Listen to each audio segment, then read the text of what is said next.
Hey everybody. Um, so today we're going to talk about prepping the Dream Island, the Hag's Island, a little bit more. We touched on it a bit in my last prep session. Um, Basically I got to the point where I wanted to start statting up NPCs, and I realized that I didn't know a whole lot about how to do that in Pathfinder 2. I've been playing Pathfinder 1 for so long that I just went in and I started trying to build it like a basically like a PC, and it doesn't it does not work that way anymore. All right.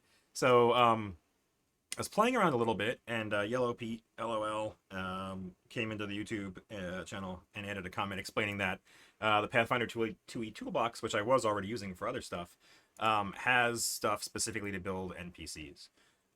So essentially, what you can do is you can go over here and go to Dream Island. If you add a new actor in here, you just call it like, whatever, test, whatever.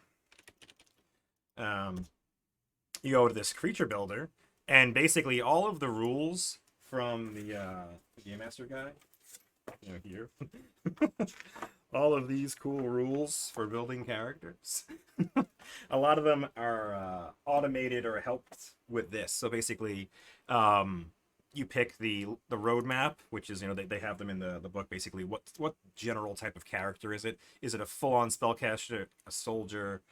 Oh, hey Sharag, you're here to cheat. You haven't played in a while. Are you planning to play in a couple of weeks though, huh? You might know.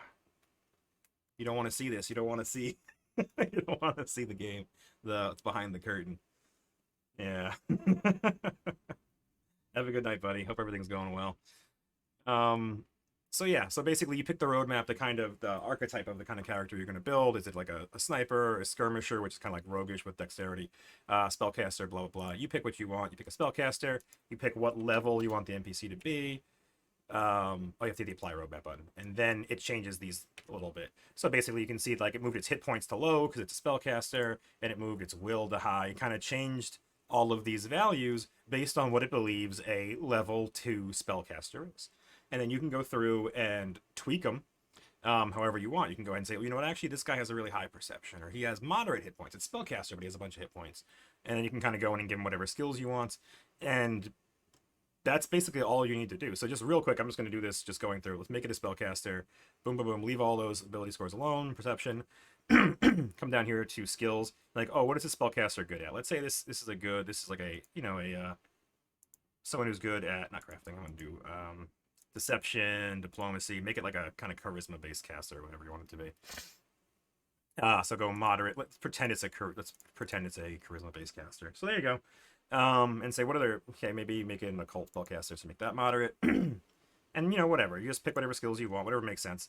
And then attack, and it's spellcaster can be low, and spellcasting high. So then you mash the build button, and it gives you an NPC with everything filled in.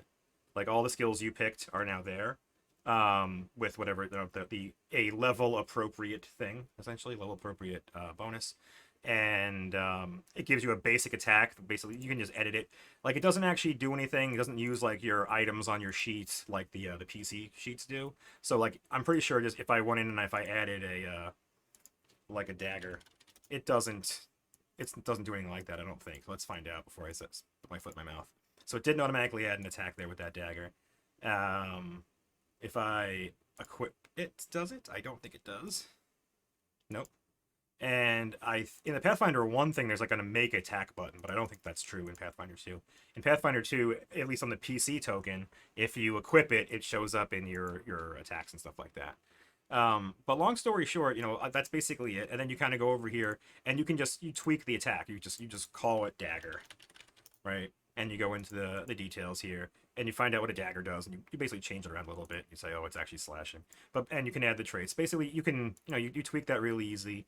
And then you can add actions and passives. And this is essentially, what the NPC can do other than that, other than regular attacking. And like, for example, I'm thinking about building some witches, so I'm kind of just loosely basing it on the witch class. Like, I'm not looking to add every feat that a witch might take going up to level 2.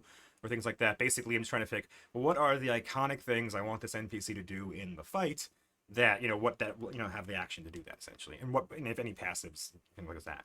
So there's that. Then you can come over here to inventory, gear them up. Again, the cool thing with this, you can search for any gear in the game.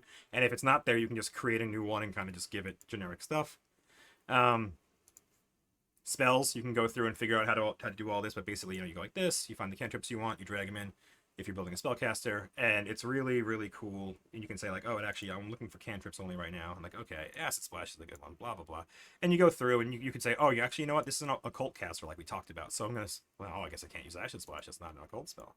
So blah, blah, blah, haunting him, blah, blah, blah, blah, blah. And you can kind of build your NPC like this. And the cool thing is like the elite and weak still work, so like it'll tweak your NPC to do however you want it. But basically the PF2E Toolbox Creature Builder tab, which you actually have to turn on. You have to go over here and go to Configure Settings, and you go to the module settings, and you go to PF2E Toolbox, wherever it is, and you open those settings, and you go to Features, and you have to actually turn it on here for this Creature Builder. It's not on by default. But long story short, once you add that, once you enable it and you have to restart, you actually have to reload the browser or log out, log back in is what I did. Then there's a Creature Builder button on all of the NPCs actors. So long story short, that's what we're going to be doing today, a little bit of that. So I'm going to delete that because I just kind of messed around. But I did actually make a Witch Acolyte. So this kind of followed exactly what I did before. This is an occult spellcaster that I created. I added a bunch of skills, probably too many skills. It doesn't really much matter. I'm not looking for a perfect balance. Part of my brain does like that because that's kind of where I came from in the Pathfinder 1 world. I would build NPCs and I would build them like, in Hero Lab or in some other tool. And I would basically, I'd make like everything would be right. And that made my brain feel good because I've got a broken, nerdy brain like that. But you don't need to do that. You don't need to have everything exactly right. It just needs to be close enough and approximate what you want to do with the NPC. So like maybe it has too many skills. Maybe it's trained in too many. It's probably trained in too many skills for a witch. I don't care. That's fine. It's just like, I gave her, like, she's really good at nature and occultism. She's okay at stealth, things like that. I just gave them enough of skills to kind of be interesting. And if they're a little more powerful, it doesn't matter. As long as they're not like kicking the PC's teeth in, it doesn't matter. So it is what it is. And I gave her a staff. And essentially, basically I'm making like a haggard kind of thing. So, we'll get into the description of the NPC in a couple minutes. Just going through it. So I made this one just as a test to make sure I knew what the hell I was doing with the Creature Builder. And thanks again, Yellow Pete, for telling me about it and keying me in. Again, I spent some time kind of playing around a little bit. But yeah, so her inventory, I do have to beef up a bit. I haven't actually done anything with this yet. So let's do a little bit. So she does need a staff. I feel like I did this. Maybe I did it on a token and not the actual actor. So one problem you may have, like when I was playing around, I would drag an acolyte in here, and I think what I did was I went ahead and I edited the inventory of that one, and then when I was done, I deleted it. And because you don't have this, if you go to the token, if you have this link actor data, that will actually link this actor with the token on the map. But that's only useful for things when you have like a named NPC. Like Leona Siltstew is like, it's the hag. She's the hag on the island. It's the one they know about. She is a named NPC. And with her, I do want to link the actor data. Because if you see Leona, she's the same on everything. If she takes 10 damage and then you find her on another map, she has that 10 damage gone, blah, blah, blah, blah, blah. So that's what I want. But for the Witch Acolyte I made right here, this is basically a, this is a, what do you call it? Like a minion or whatever. Like basically it's a level 2 creature, which is a level under the party. Still pretty powerful, but for a spellcaster, I feel like you need that. You don't want to just have like a level 1 spellcaster, you just everything be one-shotting him left and right. So a level 2 spellcaster, and yeah, basically, I gave her a bunch of abilities, a staff attack, and then I gave her a bunch of spells. I made her an occult spellcaster, and I kind of just, kind of flipped through it. Yeah, just gave her a bunch. And essentially, again, it's basically, how long are they going to be alive in the combat? What are they going to do in the combat? I might have given them too many spells. I think I might have given them too many cantrips or too many options. But in the heat of the battle, you can just say, like, oh, this one knew Grim Tendrils and the other one knew Bane. It doesn't matter. Again, these are like filler NPCs for the fight, to have more interesting things happen around them. So basically what I did was I made these witches, and I gave them occult spells that seemed interesting enough and kind of related to the theme that I wanted to go to, which was this island is run by a green hag who has nightmare magic. And we talked about it before. We mentioned her in passing. Kirkee, one of the NPCs in the campaign, mentioned that there's this hideous green hag who was jealous of her beauty and the fact that she was cavorting with this other demigod named Mervos, and she either captured or killed him. So this hag lives here, and she has this nightmare magic was mentioned. Basically, she can get to you in your dreams, and she scares people in nightmares. So I wanted to stick with that kind of theme. So I have like the haunting hymn spell looked pretty cool. Shroud of Night. I kind of went with like night and dream and sleep type spells, and also because she's a hag. If you look at green hags, it's like basically they have covens, and I don't know the actual coven rules. Do I have the hag thing open here? I don't think I do. Let me search for hag. Really? is the PRD down? Is the PRD down during my my prep? That'd be a kick in the teeth. No, okay, must be just something weird. All right. So there you go, green hag. They have, it says here coven. So coven spells, and I looked around a little bit, but not a whole lot about what the coven rules were. Basically, yeah, they gather in covens and become more powerful, and it doesn't say anything about that. And then I was trying to go like, oh, if you go to families, and is there a hag in here? No. Here. See the full entry. Yep. Yeah, and then it just says the same sort of thing basically. Supporting characters, hags on blah blah blah blah blah. Yeah, so I didn't see anything specific about like how the coven magic actually works or what it means to have a coven spell. So I basically I gave it to the witches. Please tell me if I'm an idiot and just missed it. But it says coven, a green hag adds entangling, outcast curse, and wall of thorns to her coven spells. So the only one that mattered for being even reasonably close to level was entangle. Because Wall of Thorns and Outcast, whatever the one is too high. Entangle is a second level spell, which is still higher than a second level caster should have. Like this Witch Acolyte, assuming it's approximating a level 2 witch, should not have level 2 spells yet. But it is what it is. Wall of Thorns is 3, that's too high. Outcast Curse is 4, that's too high. The Wall of Thorns, sorry, the Outcast Curse, that's the Wall of Thorns, I was right. The Wall of Thorns ones, maybe if I had a higher level spellcaster, like if I had like a 5th level NPC, then it would make sense to give Wall of Thorns out. So I'll keep that one open. But again, that's what I did. I threw Entangle there because I figured if there's a forest, if there's a fight in the forest, it'd be cool if one of the hags basically entangled one of the PCs. And I feel like, because their patron, the hag of this island, is nightmare and plants. Green hags are plant-like stuff. So I figured that's what I would do. And that's pretty much it. Basically, I was thinking, what do I want to do? I have this open somewhere, right? Let me see. Blah, blah, blah. I have too many things open. Man. What do we got? Dream Island over here. All right. So yeah, I was writing. Where are we going? Witch Acolytes. So again, like it's themes, plant, sleep, dreams, fear. So like I gave him this Veil of Dreams, which is a one action cast, which gives you a -2 on sleep effects, which is pretty cool. And then there's the regular sleep spell, so which is a 2-action spell. So theoretically, you could cast both of those at the same time if you didn't have to move. So you could basically kind of lullaby somebody and then make them sleep a lot more likely. So I figure that's a pretty cool combo. What, did I write anything else? Not really. Entangle is a 20-foot area, which is pretty cool. It's actually 20-foot radius, I should say, because that's more than you think. And Lose the Path is a cool spell. It's a reaction. So someone moves close to you, and you basically make them save or get confused. Like there's illusions about rough terrain underneath you that doesn't actually have rough terrain, but you think it is. So you move slower, which is it's pretty cool. It's a fun little spell. And then, Fear and Bane are kind of, get in your head kind of spells. Magic Missile and Grim Tendrils, because you've got to do damage at some point. You can't just scare people. And that's pretty much it. So I threw this together kind of quickly just to test out the creature builder. And I think what I want to do is I want to have one encounter where there's just a bunch of these in the woods. I think I was saying before, like maybe they're out collecting reagents. They're there to get whatever, like mushrooms or spell components, something like that. So they're out in the woods doing something, and the party can bumble into them and talk or fight them. Basically, I just want to have a bunch of them as kind of like an ease into the thing, into the flavor of the island.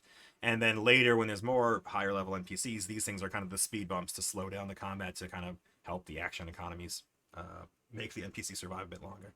But yeah, so that's kind of just what I did. I used that tool to make a basic spellcaster. and then I went ahead and I edited spells. I do need to add some inventory. So I definitely did this, and I feel like I need to, I ruined it by like doing it on the token and deleting it, but that's fine. So yeah, so what did I want to do? I forgot what I gave them. I gave them some sort of consumable. I remember. Man, sort by level. Hit me. Was it flay leaf? No. It was something that like it was a terrain based, a plant based consumable thing that was like it would make the ground. Man, I forget. That's frustrating because I definitely remember doing it. And I was looking at, I used the Bloodhound Mask before. Blah,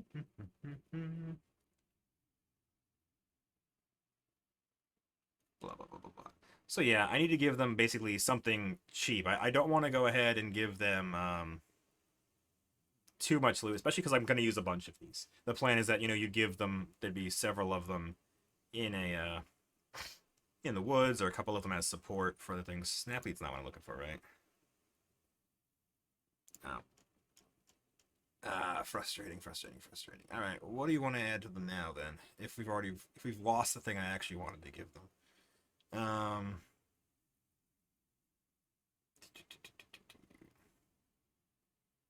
Oh, dust pods. I gave them dust pods. So basically, yeah.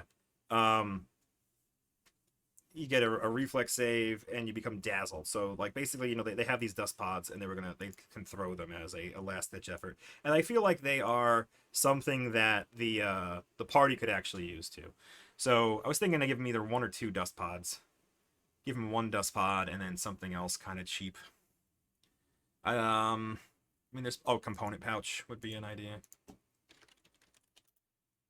And yeah, I mean, I don't, dust pods are what, 3 or 4 gold, 3 gold. So I mean, I don't want to have a whole lot of money on them. I don't know exactly what I'm supposed to do. Like again, I have this book. I have the SRD, and it should tell me how much treasure I should probably put on this guy. Safe items. So if it's 3 or lower, like magic powerful items is 0. But does it say anything else about treasure? Bum bum bum bum bum bum. Speed strikes, spells, designing abilities. No. So basically, it's just telling me not to put any like powerful magic items on it. And I guess the treasure is, yeah, it's referring me back to the core rule book to look at how treasure is determined. I have that over there, but I'm not going to bother opening it up. So yeah, so again, this is like 3 gold on them, and I think that's all I think that's all I really want. I'll think about it, but for now I'm good with just that. Because again, if you're gonna fight like 5 of them, and all of a sudden you're gonna get like 15 gold worth of stuff, it's not nothing. And then I guess the higher level ones will have stuff. So that's kind of what I did. I made this Witch Acolyte, and I was thinking, what else would I want? So I have a couple of ideas. I think that I write any of them down. So a Witch Warden, I was thinking basically, just like the Acolytes, make them a level 2 NPC. So again, like not nothing, but you know, below them, so you can have a couple of them. And I was thinking I would use like kind of like a gishy, thuggish support type character. So the spellcasters are gonna, you know, get their face beat in. So let's do something with a Witch Warden. So a Witch Warden, and I can change these names. I haven't really thought much about them. So character builder, I want to use, I was thinking this, they have this magical striker. Apply roadmap 2. So what did it really change? Hit points are moderate instead of low for, it's not a spellcaster, like a raw spellcaster. All the saves are moderate, nothing extreme, nothing terrible. Skills they never fill in. And the attack bonus was moved to high. And the spellcasting is moderate. So basically I figure out what skills you want them to have. So let's go with a moderate acrobatics. A low arcana, moderate athletics. Don't need any of that, Intimidation, go with a low intimidation. Let's make, I was thinking if I want to make the strength high. Nah, let's go with it. This is what it says, let's go with it. Yeah, actually, let's make our arcana none and occultism low, because these are occult witches, basically. These are they. Low survival. That's fine. That's more than enough skills already. And I'll leave everything else the same. I'll mash that. I'll mash the build button. So now I've made a Witch Warden. I'm gonna go ahead and do the art. The most important thing. I'm surprised I didn't do that first. All right. Devon Knight. I don't even like again. I don't know. I want to have a shield mostly because I don't use enough shields. But if this is kind of a magus-y kind of character, I don't know. Let's look for mages first. There's a couple of them I know.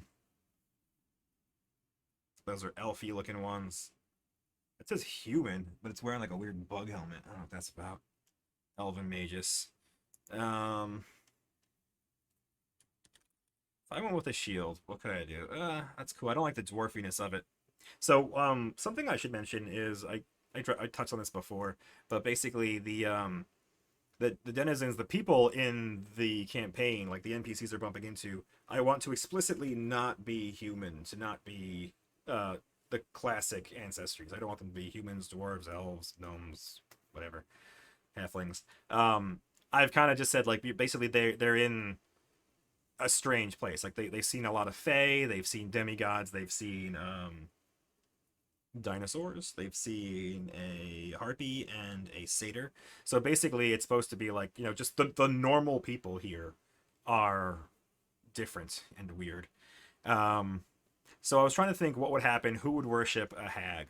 So when I made the Witch Acolyte, I just picked like one of the witch tokens, and it's an ugly humanoid type thing. So I could say that's basically anything. So like I could say it's a satyr, I could say it's whatever I want. I don't know if I don't want to use like this pig person. I don't know. I saw there was also something else. It's like I don't want to have like a lizard man. I want this to be. I don't know. I'm not feeling it. Not feeling it.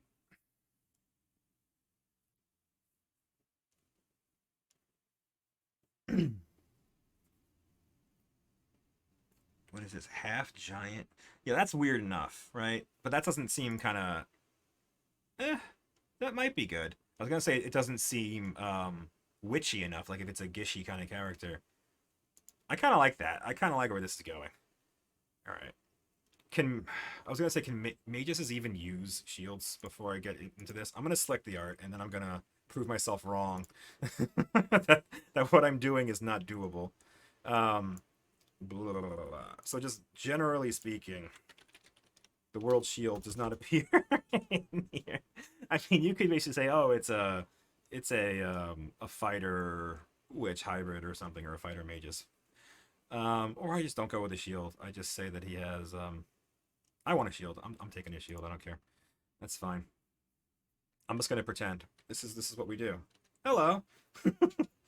Is it Kadrakatov or K Draco TV? Yeah, probably Draco TV. Who are you and what do you do? Do you play Pathfinder? Do you GM anything?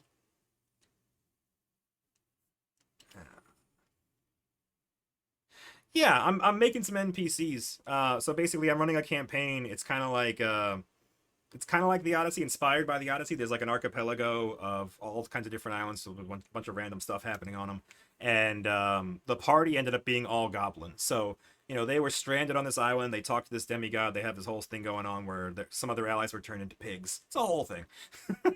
Loosely inspired by the Odyssey. And so, yeah, they're going off and they're doing their thing. And one of the other islands they know about that they're going to be heading to either in the next session or the one after that is been described to them as the Hag's Island. There's a coven of witches and a hag that live on this island, so I'm kind of statting up NPCs that live there to kind of get going. And yeah, we use Foundry, and we're playing Pathfinder 2. So yeah, what are you into? What do you play? And do you use a VTT? All right. Does that?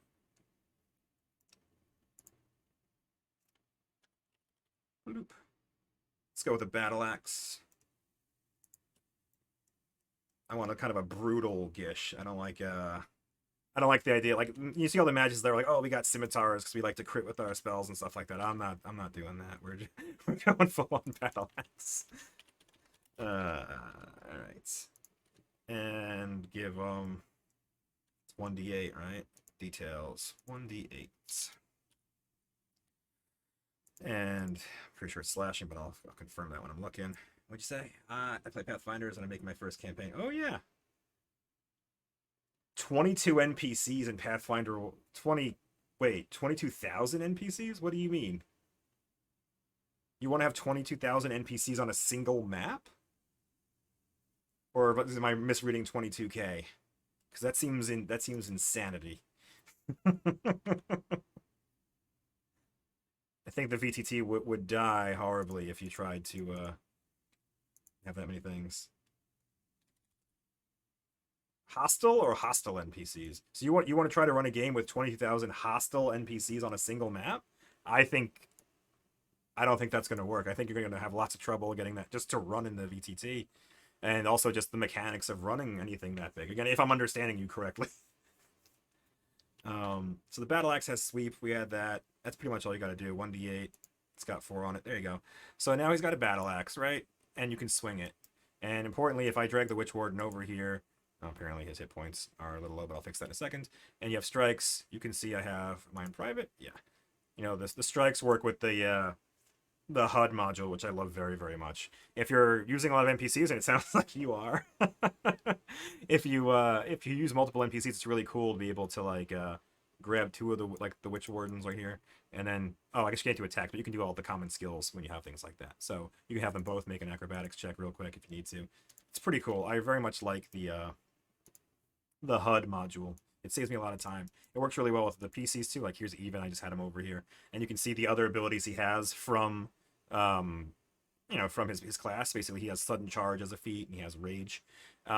It's really cool that when you build your PC, everything kind of just works. Like it adds all these buttons. Like when you go over here and you start adding your feats, and it knows what class you are, so it added those automatically. They show up in the HUD as you can use this, you can use that. You want to use my bastard sword with 2 hands, or these are the cool things I have as my goblin. I'm an unbreakable goblin with the shark animals things. And you can click things, and they tell you the whole text of the thing. Like all of the text from the PRD or from the book is just in the VTT.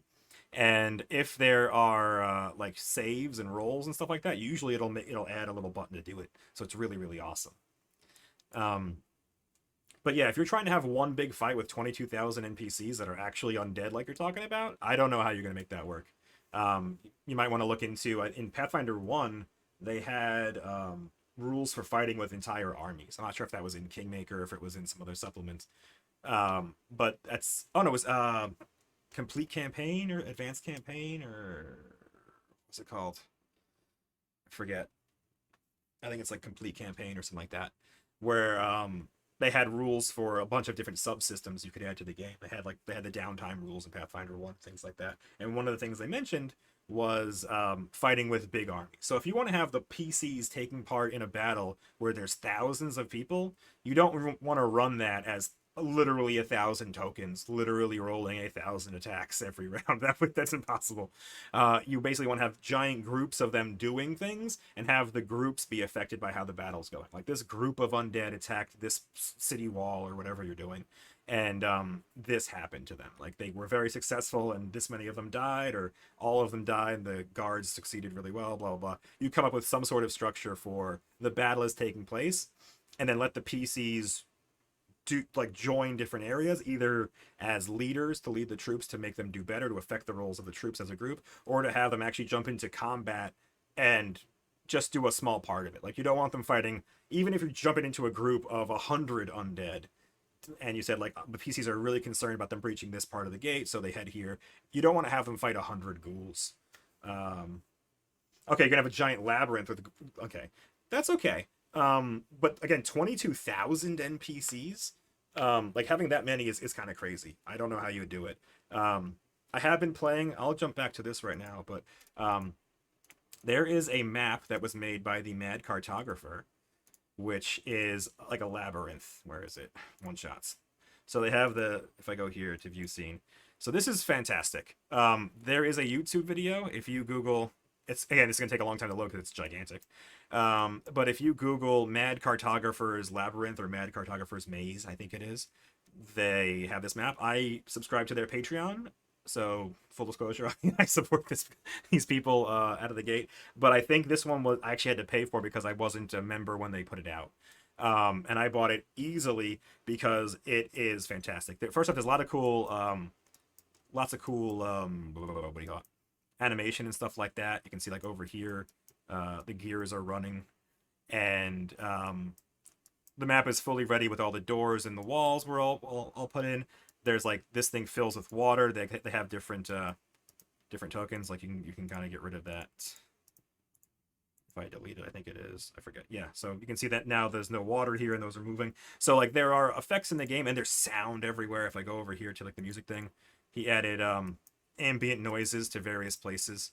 So like when you're near the gears, you actually hear gear noise and stuff like that. It's really cool. And one of the coolest gimmicks, if I can remember how this works, is yeah, the center room rotates. So basically, again, please watch their video. They do a much better job explaining it than I do.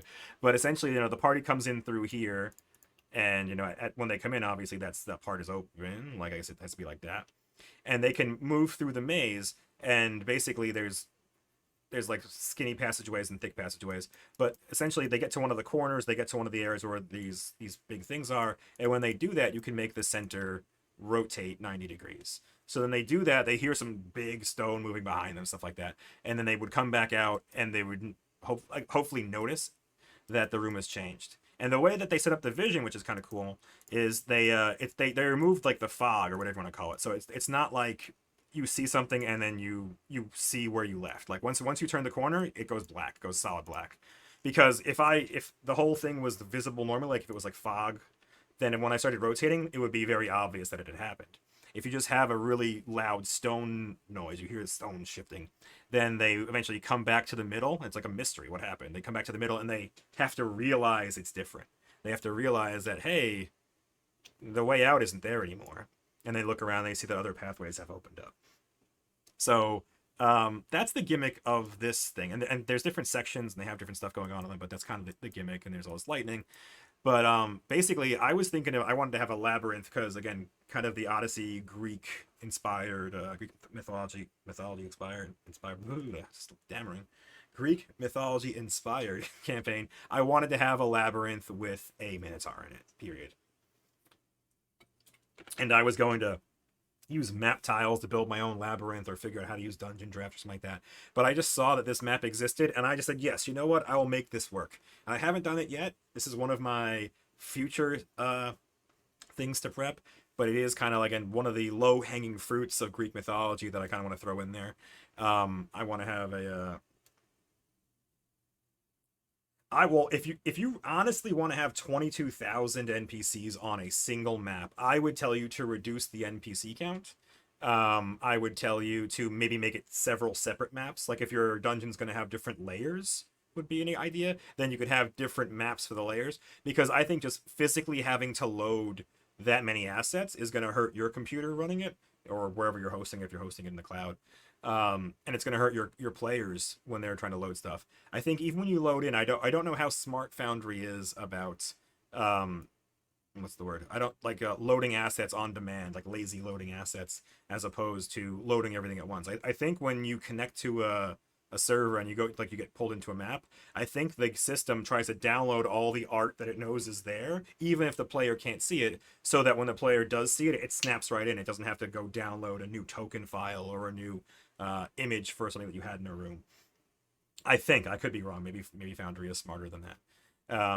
But if you put 22,000 NPCs on the thing, especially if they all have or if enough of them have unique art, I think that is going to crush the performance of whatever you're running it on. But yeah, and 20,000 NPCs just on a map is I can't even do the math in my head right now. Because yeah, if you had I don't understand. Like, so again, you're saying like 5,000 NPCs. Like, I can't even fathom that. Like, so this map is huge for the VTT. This map is gigantic, and it's only like what? So like 400 feet, right? Like 400 feet by 185 feet. I don't even know if like 22,000 things. You can't even fit that many in this spot. Like in this map, you'd fill up the map with those tokens. So I don't know what you're going for. Yeah, I can't even fathom. Like, so you're designing a dungeon and you're going to try to throw You're gonna put a bunch of undead in it. Yeah, I don't think you could have. I can't make sense of that at all. Just trying to imagine how many tokens you'd have. You have like a wall of tokens. But if you really want to have something like that long, if it's going to be like, like a murder dungeon where you kind of just got to get your way to the bottom, I would definitely think about doing different levels. I would have like one level, and it could be big. A level could be this big, and it could have, dozens of NPCs in it. I don't even think you'd fit hundreds here. And when you say hundreds of NPCs and most of them are undead, are you talking the majority of them are like level 1 zombies that people will kill at like one hit? Like a paladin channels energy one time and it's a 30-foot fireball basically that incinerates them all. Or are you talking about no? Again, I have no idea what you'd be doing then. Yeah, describe what you're trying to do, because again, I can't even imagine something that big. And while you do, I'm going to go back to making the NPC we were talking about. But I am eager to hear what you are talking about. All right. Oops, not that. So this guy we talked about a little bit. I'm going to give him a battle axe. And essentially, he's going to be like the support for the witches. He's the bruiser of the bunch. And I can take weapon off. Shield. I just want a regular shield. What's it called? It's just like a steel shield. It's wooden and steel. Maybe let's give him a wood shield. Now we're good. Now we're at like 3rd level. We can just give him. Is it called steel or what is it called? Ugh. Bump, bump, bump, bump, bump. Floating force, indestructible. Shield bash. Got silver shield, splendid shield, steel shield. There it is. Boom. All right. Battle armor, battle axe, steel shield. Mages can wear armor. Yeah, is that a thing? Yeah. Trained in light, medium armor. Okay. So we can give him like a chain shirt. Nothing great. And these aren't actually changing his stats. Even if I equip them, I'm pretty sure like his AC... Oh, the shield did something. If I equip that, does his AC go up? No, because the NPC details are basically like what we use to build the creature builder. Kind of just set those ACs as it is. So I can kind of look at this, but the shield did something. Did it actually change the AC? It didn't change the AC, but it added to the shield section is what it did. All right, so just eyeballing it, it's supposed to be, his dex is supposed to be a +3. His shield is supposed to be, what? It doesn't give you anything unless you actually raise it. And this is supposed to be a 3, a 2. So yeah, so it's about, I think it's actually higher than it would be. So that's equal to if he was raising his shield.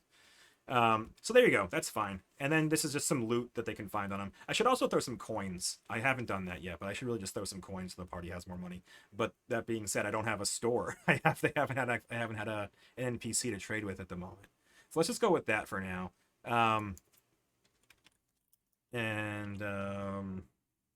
Let's just go with what's it called, potion of life or whatever, elixir of life. Give them a low level elixir of life. Yeah, that's more than enough. And please let me know if you think I'm shortchanging NPCs or the PCs with the treasure, because I ran into that as a problem. Your group is a very high power level, and you're trying to make sure they don't blow through it so fast. Okay, I mean, so are they high level, or are they a bunch of players that are playing like newish characters that are just very min-maxy and power gamers? I'd be throwing a lot of NPCs at players is one way to slow them down. The action economy, like eventually, like, the even low level undead will be able to kind of swarm higher level players, and they'll get the hits in maybe, and there'll just be enough of them to cause a problem. You can make speed bumps like that, just having enough things that they have to deal with it. And also, it's good to kind of every once in a while let a PC feel powerful. Like, you're, like I said, if you're a paladin and you are surrounded by undead and you can channel energy and you explode and you vaporize a dozen of them, that makes you feel really powerful. Yeah, especially with Pathfinder 1, it's very easy to make crazy builds, or yeah, that's, again, I'm running a Pathfinder 1 campaign, and we're level 13, I think now, maybe 14, and we're playing through Hell's Vengeance, the adventure path, and yeah, they are like disgustingly powerful there.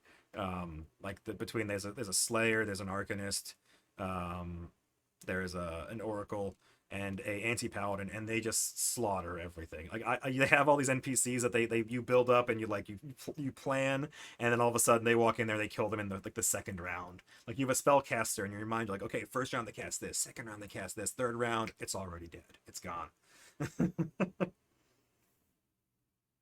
They blew up worlds. Yeah, you're playing at a different level compared to me. Yeah, no, I've never played a game at that level of power.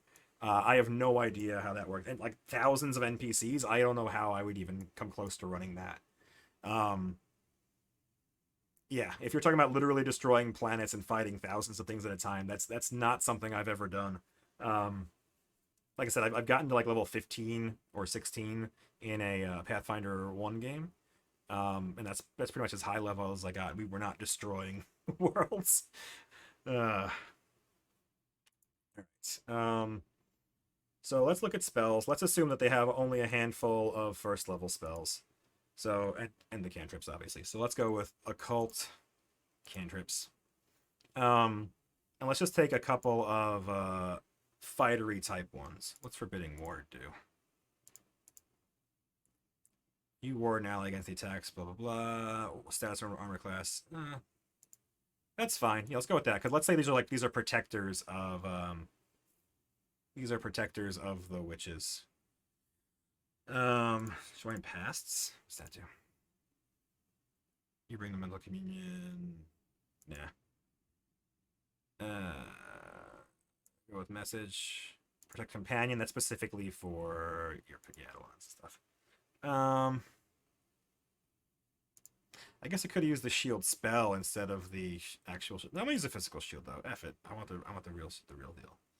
I love telekinetic projectile. It's just too good. And that's kind of their range attack. If I'm not giving them a bow, that's how they're gonna do their range attack. And that could be it. I mean that could really be the entirety of what I want to do with them. Haunting him, like I gave all the real witches that, so I don't need it again. I think I'm okay with that. I think that's what I'm gonna do. I'm gonna go to spell, and I'm gonna assert only first level spells. These guys have killed a Turesk with the bag of holding before. Yeah, okay. So yeah, so if you're playing that kind of game where like I've seen all the memes of like if you have an arrow and there's a bag of holding and there's a portable hole and a bag of holding, and then when the arrow hits, this happens. Like if you're playing that kind of game, I have no real help for you. I have never been in that crazy of a situation.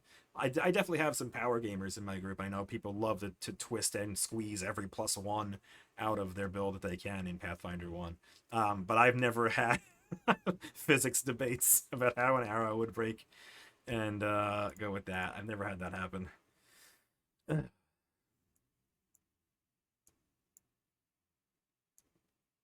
That's a fun one. You make them have to take a stride, fly, or swim at least each turn, or take mental damage. The duration of this effect depends on the target's will save. It can last 1 to 4 rounds. This is fun. I like agitate. I'll go with that. And then something for them to fight with. Magic weapon is probably a good answer. Magic weapon gives you a +1 item bonus to attack rolls. And yeah, so it actually does make it a a striking weapon. So then when I come over here, then I wish there was a duplicate button. Like I really wish I could just copy this because I want to basically add a battle axe with the spell on it. So I'll manually do it, I guess.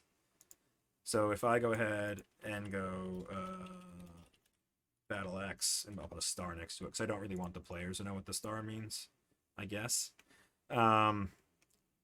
Yeah, so I go ahead and make it's 2d8s, right? It's gonna be pretty obvious, isn't it? Oh, the attack modifier is 11, right? Can I edit to it once? Is that gonna let me do that? Yeah, it is. Okay, cool. Add damage part 1d8, but it's 2d8s slashing +4, and it's a +1 weapon, so it actually makes it a +12, and it is sweep. So basically, what this is doing is now I have a second attack I can make, which is if they have magic weapon cast. So I mean, you could have just built them assuming that they always had it up, but it's kind of it's safer not to. Again, since I'm editing the actor here, not the token. This token doesn't actually have it. The actor over here does. Because again, the Witch Warden isn't a named... Well, let me go ahead and actually, before I do anything else, fix his hit points. The Witch Warden is not a specific NPC. It's basically like a type of NPC. Like, there's going to be several Witch Wardens in the group. And now that I have that, you can go over here, and you can make your battle axe attack and 2d8 plus 4. So basically, they're pretty serious. They are thuggish. They are not a joke. I shouldn't use too many of them in a fight.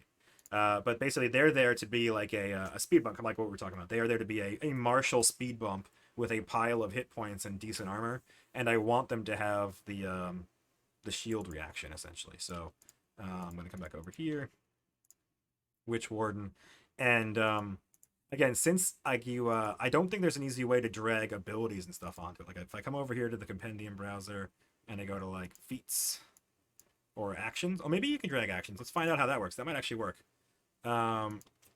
Raise shield, please. Oh, that's fantastic. That's fantastic. And then shield block. Shield block in action, or is it a feat?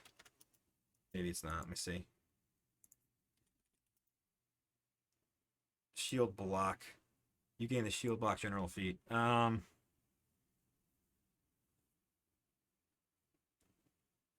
When you have your shield raised, you take damage. Yeah, right. So you actually do need this to do that, right? I'm not crazy. Let me see. Well, first off, can I even drag this? Can I drag that in? Nope. Can I drag that in? Nope. That's what I figured. All right. So let's see. Let me read what raise a shield does. You position your shield to protect yourself. When you have a shield raised, you gain a list of circumstances to AC, and then you get this. So, what do you have to do? So, oh, if I drag this Witch Warden over here, and I raise a shield, his shield is broken. All right, that's cool that it's smart enough to know that, though. Okay. Yeah. So now I can go over here and go actions, raise a shield. And shield is broken because it's that one. So I come over here and go actions, raise a shield. Did it change my armor class, or what is it doing? Is it actually applying anything? Let's close that one and play with this. Okay, so if I go like this, and I open you up, and now I go actions, raise a shield. And then I have to click that. That's what it is. So now, yeah, okay. So now as an effect, my AC did go up by 2. But apparently to use the shield block, you actually need to have this feat. Is that what it is? So I'm just going to give them that. And I can't drag any of this onto it, right? So basically I'm going to have... is this going to be... Do I need to add it as an action, or how do I want to do that? Up to the shield's hardness. So I can just remember that. Basically, if I'm raising a shield, I can just remember I have shield block. I don't need to actually add that in action. But I guess it's going to reduce it by the hardness, which is 5, and then it's going to take it. So I'll just remember to do that. That's fine. But yeah, so that's basically the Witch Warden. So now I have just a little bit of spells. Again, I don't know how many they're supposed to get. Let's just say they get 2 a day. So I don't want them to have to have that many. Stop. What are you doing to me? All right. I don't even have a whole lot of spells. They're supposed to be mostly thuggish. So you're saying they don't build a meat grinder dungeon? I'm like, what the hell is a meat grinder dungeon? Oh, yeah. I mean, it sounds like you're building a meat grinder dungeon. I guess they don't want to be murdered by it, because in a meat grinder dungeon, it's not just a ton of NPCs being thrown at you and a ton of traps is also the fun thing to do in meat grinder dungeons. But basically, like, in my mind, what meat grinder means is that the players are going to get slaughtered. Like, if you're going to build a dungeon specifically, like, at the, with the idea that players are going to die. Like, when I hear a meat grinder dungeon, I think, like, a survival kind of aspect. Like, how deep into the dungeon can you get before you die? Or, like, if you're escaping from the bottom, how far to the top can you go? But basically, when I hear a meat grinder dungeon, I don't think just a large dungeon with lots of stuff in it where you have to go do a quest. I think a meat grinder dungeon is, like, you're just there to slaughter stuff until you die, until you collapse. So, I don't know. Again, if you want to meet grinder dungeon, it sounds like your players don't want to meet grinder dungeon. But like, again, that's something that's fun you can do.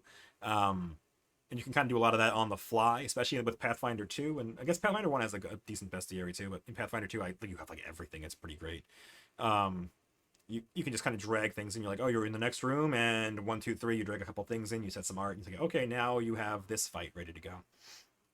And again, I don't know how fast your players move or how long your sessions are, how many encounters per session you have, but if you really want to have something with like 22,000 NPCs, I would suggest not building that all beforehand and just kind of getting into it, get at least maybe throw the map down and throw up your vision blocking and stuff like that. And then just kind of figure out like when they get to a new room, what's supposed to be in there. And then kind of when you're doing prep, you can prep like, 5 rooms in advance or whatever it is. Again, it depends on how fast your players are getting through stuff. If they're blowing through every room like in a half hour of real life time, then you might need a lot more rooms. But figure it out. Blah blah blah blah blah. And yeah, so that's the Witch Warden. Again, I didn't do a whole lot. I gave him raise a shield. I should give him something vaguely witchy, right? Either witchy or majesty. So let's see. How exactly does spell strike work? Says Joe, who's never used it. You channel a spell into a punch or sword thrust. You cast a spell, it takes 1 or 2 actions to cast, and requires an attack roll. The effects don't occur immediately, but are imbued in your attack instead.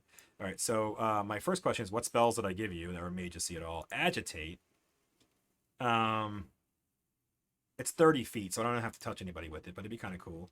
And if I gave them like a zappy kind of spell, I could do that too. Make a melee strike with a weapon or an attack. Your spell's couple attack. Blah blah blah. This counts as 2 attacks. Spell attack penalty. Yeah, so I don't think I really need to make him a magus then. So basically, he's just like a fightery type who has some basic witch magic. That's really all it is. And I'm good with that. I don't need to be casting spells through my axe or do something crazy like that.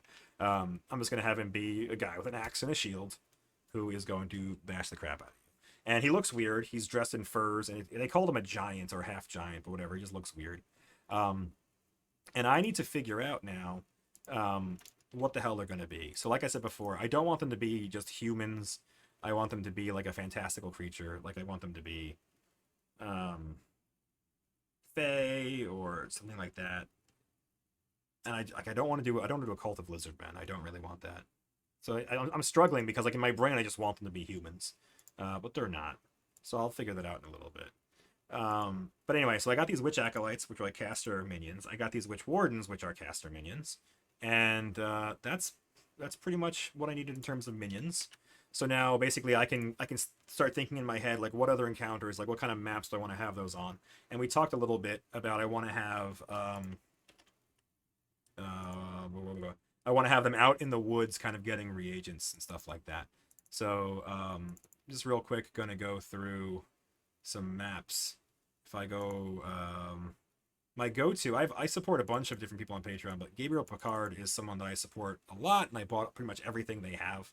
So I'm gonna go ahead and I think I'm gonna not even make it so big. Let's go with, is there a swamp? There is a specific swamp. So I want this island to kind of be swampy and gross, and I'm looking for a place now where it's like they went there to collect reagents. So this smuggler swamp one seems interesting to me. So I'm gonna make that a map. I don't know what I'm gonna do with it yet, but I like the rotting wood in the forest. I like that. So I'm gonna just go ahead and make that a map on Dream Island. I'm gonna go ahead and add a scene. And what was it called? Smuggler Swamp. I'm gonna, again, I can change the name after. I'm just getting it down. Come on, maps. Gabriel Picard, swamp. Swamp. Smugglers shack. Oh wow, there's a bunch of Smugglers Swamp Camp is what it was called. That's interesting. And I'm gonna turn, since it's a small map with nothing inside, I'm gonna just turn on unrestricted vision and turn off token and fog exploration. Token vision, basically just make it you see everything when the map loads. And save changes. Yep, go for it. All right. View scene. So Smuggler Swamp, I might want to change the size of things. Let's just throw down one of those NPCs just to kind of see what the size of things are. That might be fine. That might be a good scale already off the bat. I think it's pretty good. Because if you made it smaller, if you made like the squares bigger basically, then to be too wide to go on these essentially. And I think that's fine. It's pretty big. It gives you a lot of room to work with. If you were to have a battle, you could have a decent sized battle here. I think this is good. I don't think I'm going to change the scale. But yeah, so basically I was thinking maybe you could have the witches out here collecting stuff, but I just wanted to get through and look at other swamp maps. What else we could have? Is this part of that? I feel like that's from this. What does it say? Smuggler's Camp Goods mask. So this would fit somewhere on the map. I gotta figure out where exactly. But if I come here and go to the tiles and I add that. This. I just drag it on. This should fit somewhere, and if I was smart, I could figure out where it does real quick. Here? Here. Fits there. It's not exactly fitting there right now. You can tell, but this line doesn't line up. But there? No, it's off. Yeah, I have to figure out the exact pixel because basically it's snapping to a grid, and we wouldn't want it to do that. Yeah, I think I do like this, so I'm gonna fix it. So basically we want to change the x coordinate to kind of look better. So 70, we're moving it that way, right? Yeah. So 70 wasn't enough. Let's go to 1500. Was that too much? Yes, that was very too much. Okay. 1480? Not enough. Wait, no. Am I just wrong? Is it? I guess the Y is also wrong, is what it is. Yeah. Well, maybe only the Y is wrong. Looking at how this lines up, maybe only the Y is wrong. Yeah, look at me being wrong. All right. 1310. I could probably still be double wrong. Yeah, that's close, but not right. Like I would go with that. And yeah, so now I can decide if I want to keep it or not. I can basically do it. So you can see exactly how wrong it is when I make that change. But also it's close enough no one will really notice unless they're zooming in really hard. So I'm gonna just call it there. So I was thinking it might be cool to have the witches like having not like a base, but like a little thing they can like where they're collecting the reagents at or whatever. So we'll leave it there. We can decide if we want it or not. That's fine. Stones through a swamp. I've used this one. I used that one for the Blood Seekers. Swamp Central Mound. Swamp Road. I don't really want roads so much. A Bog Barrow Mound. That would be cool if I wanted to do something with undead or with bodies. That would be cool, but I'm not feeling it. Mostly land. Ruins? No, not really feeling that. Swamp Docks? No, I don't want that either. Hanging Tree Walkway Mask. Oh, I guess this is for this map, and it would replace this to remove the roads, basically. It takes all the all the wood off of it if you wanted to have the hanging tree. I like the hanging tree. I don't know what I would do with it, but I like it as a dead tree, so I'm gonna make that a map too. And basically, I'm just picking maps that I like, and then I'm going to figure out what I do with them later. So, you know, we want to have a couple of encounters on the map, and it's also nice to have maps on the island, I should say. And it's also good to have a couple maps on, for each island, for each area of the world you're in, to do random encounters and stuff like that. So, like, you want to be ready. Hanging tree. I don't need the I don't need the mask. I'm okay leaving the wood here, like basically establishing that the witches have put down boards in a couple of places in the world, and then so maybe there's a corpse hanging from this tree. We don't know. Is there any in the actual map itself? No, but I could add a corpse hanging from the tree, or it's just it's an interesting looking tree in a very large box. So again, it's something to come back to and think about. A swamp hut. I don't think I need a hut. I have a different one. A broken ship could be fun. I'm not sure how much I really want to invest in that, but that could be fun. Swamp trees, no shadow. Bayou layer entrance. I'm not sure what they'd be hunting. Like, they wouldn't be going into the hag's hut like that. Or maybe they would. So let's think this through. So the hag's cave, this is kind of the end result, is it is going through water or whatever. It's going through, it's a cave. This is very much like a water-based thing, though. This is like you're going to hunt an alligator or something. I don't really want that to happen. Smuggler's shack. I don't really need it. That's a little too nice for me. Bayou wreck. This is like, it's a very far gone ship. A great tree. That could be interesting. So, like, again, they're doing these cross sections of trees, which is interesting. I don't know if I like that so much. But I guess that's it makes it so you can actually see. Like, they draw the shadow where the leaves are and cut off the tree like that, so you don't actually get covered by the trees. So like I said, one of the things I want is I want them to be out picking mushrooms, and maybe this great tree or this morass map, maybe one of those is a good place for them to be out picking marshy mushrooms.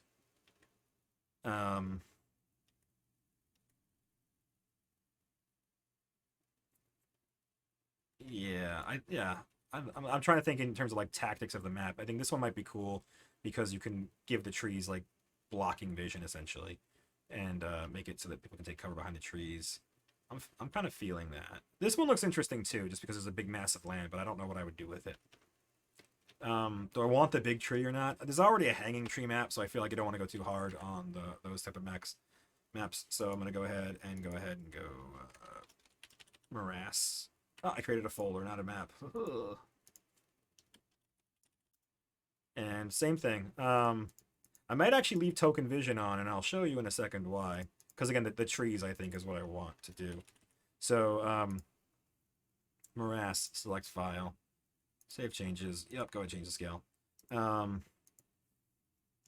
So yeah, so I was thinking I would add either the vision layer or a terrain layer. Whatever. So if you go over here to the vision blocking and you use terrain walls are cool because they let you see through one, but not two. So like basically when you're doing like a rock or something like that, you can trace out a rock and basically you can see through one but not two of them. So I'll give you an example. I'm going to go ahead and just do, I think if I do an X, it should work the way I want it to. So if I go ahead and just do like this, right? I draw a vision blocking like that. And now let me take some tokens and play around. I'm going to put a Witch Acolyte on this side, right? I'm going to take a PC, I'm going to take even and put them over here, right? So now if I click on even, you can see what even sees. And the tree actually blocks that vision. And because it's set up like this, again, you look at the vision blocking here, it's set up like an X. So even can see through the first wall. So when he's looking this way, he can see through this part of the wall. But the second it crosses a second wall, you're not allowed to see it. So that's how the terrain walls work. And that's why he can see like most of the tree and is only blocked after the vision crosses through two. So if I just draw an X on all of these trees with a terrain layer thing, I will essentially be, blocking what you can see in the map. And I think I want to change something. I want to see if I can figure that out. The darkness level. If I apply an overlay which darkens the screen and diminishes the source. No, that's not what I want. I don't want him to see black is what I want. I don't know what that is. So essentially, like, if when you click on him and it turns black, I was wondering if I can make that like grayed out instead. That might be a fog exploration thing, actually, now that I'm thinking about it. Yeah, I would bet you if I turned on fog exploration and saved it, and then I would have to, I guess, go here to the lighting thing and reset the fog. And now I click on him. Yeah, see, after I explore something, now it stays gray. So I don't know if there's a way to do what I want, because essentially I don't want to have to fog explore. Or maybe I do. Maybe you start the party down here. Right? And then I reset the lighting. Right? and have it so that they see one or whatever, and then their vision is actually blocked by the trees, but then actually when they move around, it becomes unblocked. So maybe I do it like this. Okay, so let's go ahead and first set up terrain blocks on all these trees. That's what I want to do first. So just go ahead and draw X's on the trees, and it doesn't have to be perfect. You don't have to make it great. Your time is valuable. So yes, like again, this is like a big thick tree, so depending on how much of it you actually want to block vision. And again, I just want this to be interesting and fun during the fight, and I want like cover to matter. So you want people to think. So basically, if the witches are casting spells from behind these things, and there's one of those witch wardens we talked about defending them, you just want to make it so that there's interesting terrain features. So it's not just we're throwing dice. We're having my 6 guys attack your 6 guys, and we're just gonna throw dice. That feels too big. Like, I know it's a big wide stump, but how much of it is actually, trunk blocking your vision is a good question. But yeah. So for most of the other maps, I just straight up turned off vision. I want like, unlimited vision for everybody, no fog, no token vision. I just want like everybody sees everything, kind of like you're just playing in a battle map. And I like that for a lot of reasons. The big thing is that it's performance. So like if you don't care at all about people seeing everything, you just turn that on and it's much faster. Like it's not rendering walls, it's not figuring out where the light is. It's just easier that way. If you want to have something like this where you want the trees to actually be blocking vision, you gotta turn it on and draw the walls and put in the effort. But it can really add something and make a fight more interesting. If they have that other fight and they're at the hanging tree and something happens, they have an encounter there, combat or otherwise, they were gonna remember it. And then later in the session, they have this fight, and they have witches dodging between trees, and it actually matters that they dodge between trees. They watch them disappear from their vision. They don't know what's going on. That's pretty cool and fun. So I'm willing to put in the effort every once in a while to make it fun. That's what we do. That's what game masters do. Not to pat ourselves on the back too much. I'm okay with that, not having anything. Right. And you could also draw circles. I'm drawing X's because I think it's easy. But you could also draw actual circles around the barks. Would also do the same sort of thing. Because again, once you cross 2 boundaries, you're free. I don't think this one needs to be done at all. It's probably just stupid. Probably just wasted effort. One in the middle. There you go. There's a big one. All right. I think that's all. Oh, there's one here. And there's also this one in front of him, but that one looks kind of like it's hollowed out and not actually a big tree. Yeah, it kind of just looks like a stump. But man, you know what? I'm gonna make it a tree anyway. I'm gonna say that it is a tree. Just I want to block vision. I figure again, I'm thinking that the party can come in from the south over here. Well, let me make sure that I have all the things first before I start talking about other stuff, before I move on and forget. All the trees are tagged. I didn't do anything here. All those trees are done. Okay. So I'm going to come back over here. And like I said, I'm going to put the party. I'm going to start them in this corner. And I'm going to go ahead and reset all fog. So I have their vision set to unlimited. So basically you can see everything except for what is blocked by the light. So if you had him there, and let's say you throw down Puck here, right? And so they can see a lot of the map. And basically we could have a couple of witches out there picking mushrooms or something like that. And they can come in and see them and say, okay, cool, let's go. And then, when they move around, their vision changes, like even sneaks up to here, and they can see more or less of the map. And then positioning matters. If Puck is over here, then he kind of, he's blocked, but Even is over here, so he reveals some more of the map. And when you click off yourselves, well, you should be able to see basically the combination of what you can see. I'm logged in as a GM, so when I click off, it shows me everything. But that's kind of the idea. And yeah, so then like they're fighting these, this witch is over there, he disappears, and the witch moves, and then even gets a glimpse of it. So that's gonna be kind of fun. So I think this is my mushroom collecting map, my reagent collecting map. So essentially, I'm gonna have a bunch of those witch acolytes, and maybe one witch warden. So where are we going? Pop. Where are we going? I had a I have like a GM, not like a cheat sheet kind of thing. Where is it? I have too many notes. That's sailing. Yeah, so GM notes, just like high level things. These are all from the PRD. This is all from Aeon or Archives of Nethys. But basically, I'm looking at the encounter budget and the creature XP and roll. So everything that I made so far, that the Witch Acolyte and the Witch Warden, they are level 2, which is 1 less than the party. So they are all party level -1. They are 30. So if you want to have a moderate encounter, and these are based for 4, and you add 20 if you want to have a 5th character, which I do. So up to 100 is considered a moderate thing. So you could have 3 of these, and once you go to 4 of them, you begin to get into severe territory. So I'm not sure. I want this to be. This feels like a very big map to only have 3 people on, which sucks. So then my brain is thinking, should I have made the Witch Acolytes even lower? I guess if I made them weak, if they made them weak Witch Acolytes, that might not be a bad idea. If I made them weak Witch Acolytes, they become level 1, and then go back to that table, that's party level -2, so they'd be 20. So then I could have several of these Witch Acolytes, right? So let's do that. Let's make them weak. Right? They lose a lot of hit points, which is the sad thing. But yeah, so let's say we're easing them into it. We have these Witch Acolytes, and then I'm just gonna start copying these because they're weak. So if I put 4 of them, and they are now 20, so that's 80. So like I said before, that's 80, and where did I? Too many things open. Yeah.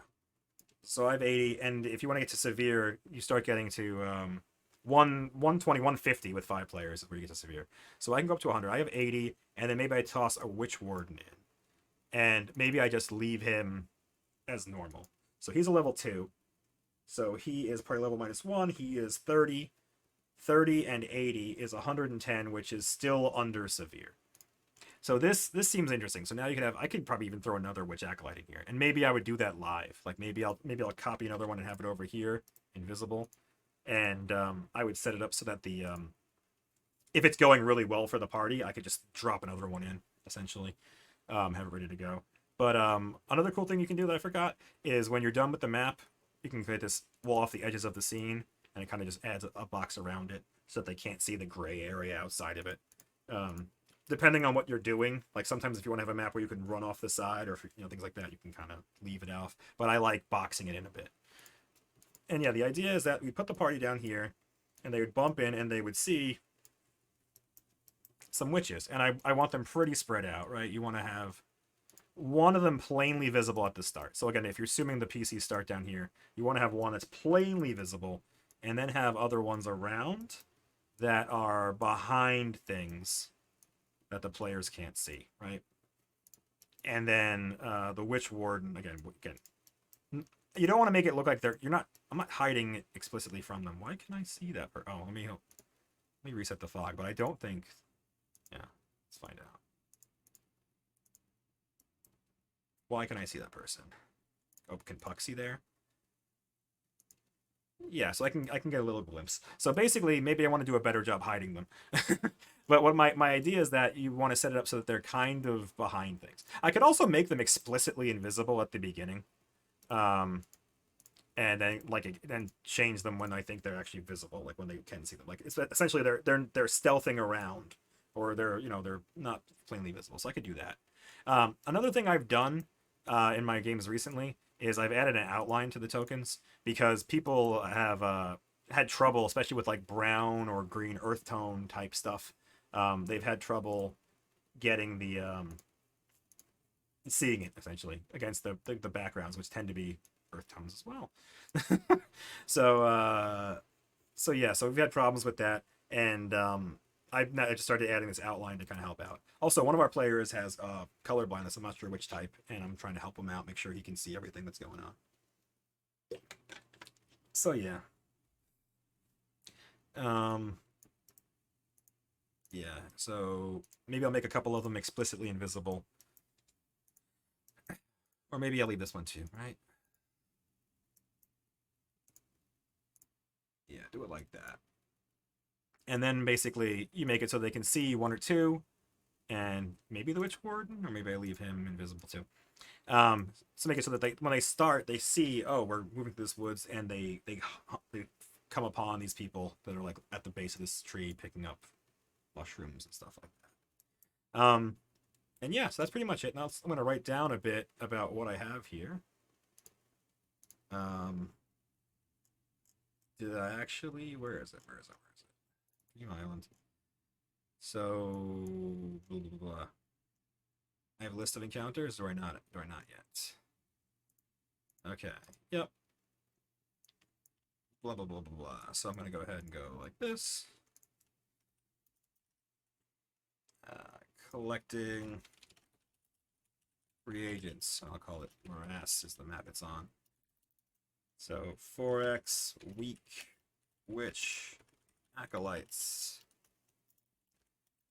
and that's worth 80 points or 80 XP, and 1x Witch Warden, which is worth, what did I say? Man, I'm really bad. I should just know this by now, right? I should really just know this table by heart. Let me drag it over here so I have it on my second monitor. I don't need to show everybody everything all the time now. A Witch Warden is party levels minus, which is 30. 30 XP. Total 110 XP. It's barely not moderate or severe. Not severe. That's fine. 1 second.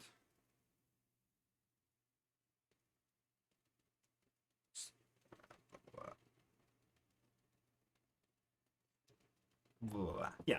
So there you go. Barely not severe. Again, this is kind of like I wanted to be like a taste of the island. They're here. They find these people. They don't even have to fight them. I'm sure they'll try to talk to them. They've had a lot of fighting, so they probably try to talk with them. But I can make the witches crotchety, and they don't really want to cooperate. They work for this hag. But the party is all goblins, so that's kind of an interesting situation. So maybe they do talk. But yeah, they come upon them, and if combat breaks out, there's a bunch of them hiding in the woods, essentially. But yeah, it's barely not severe, and that's fine. And they're forest picking mushrooms.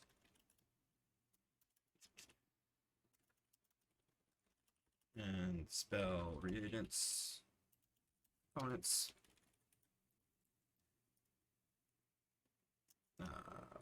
Hostile to goblins, but curious.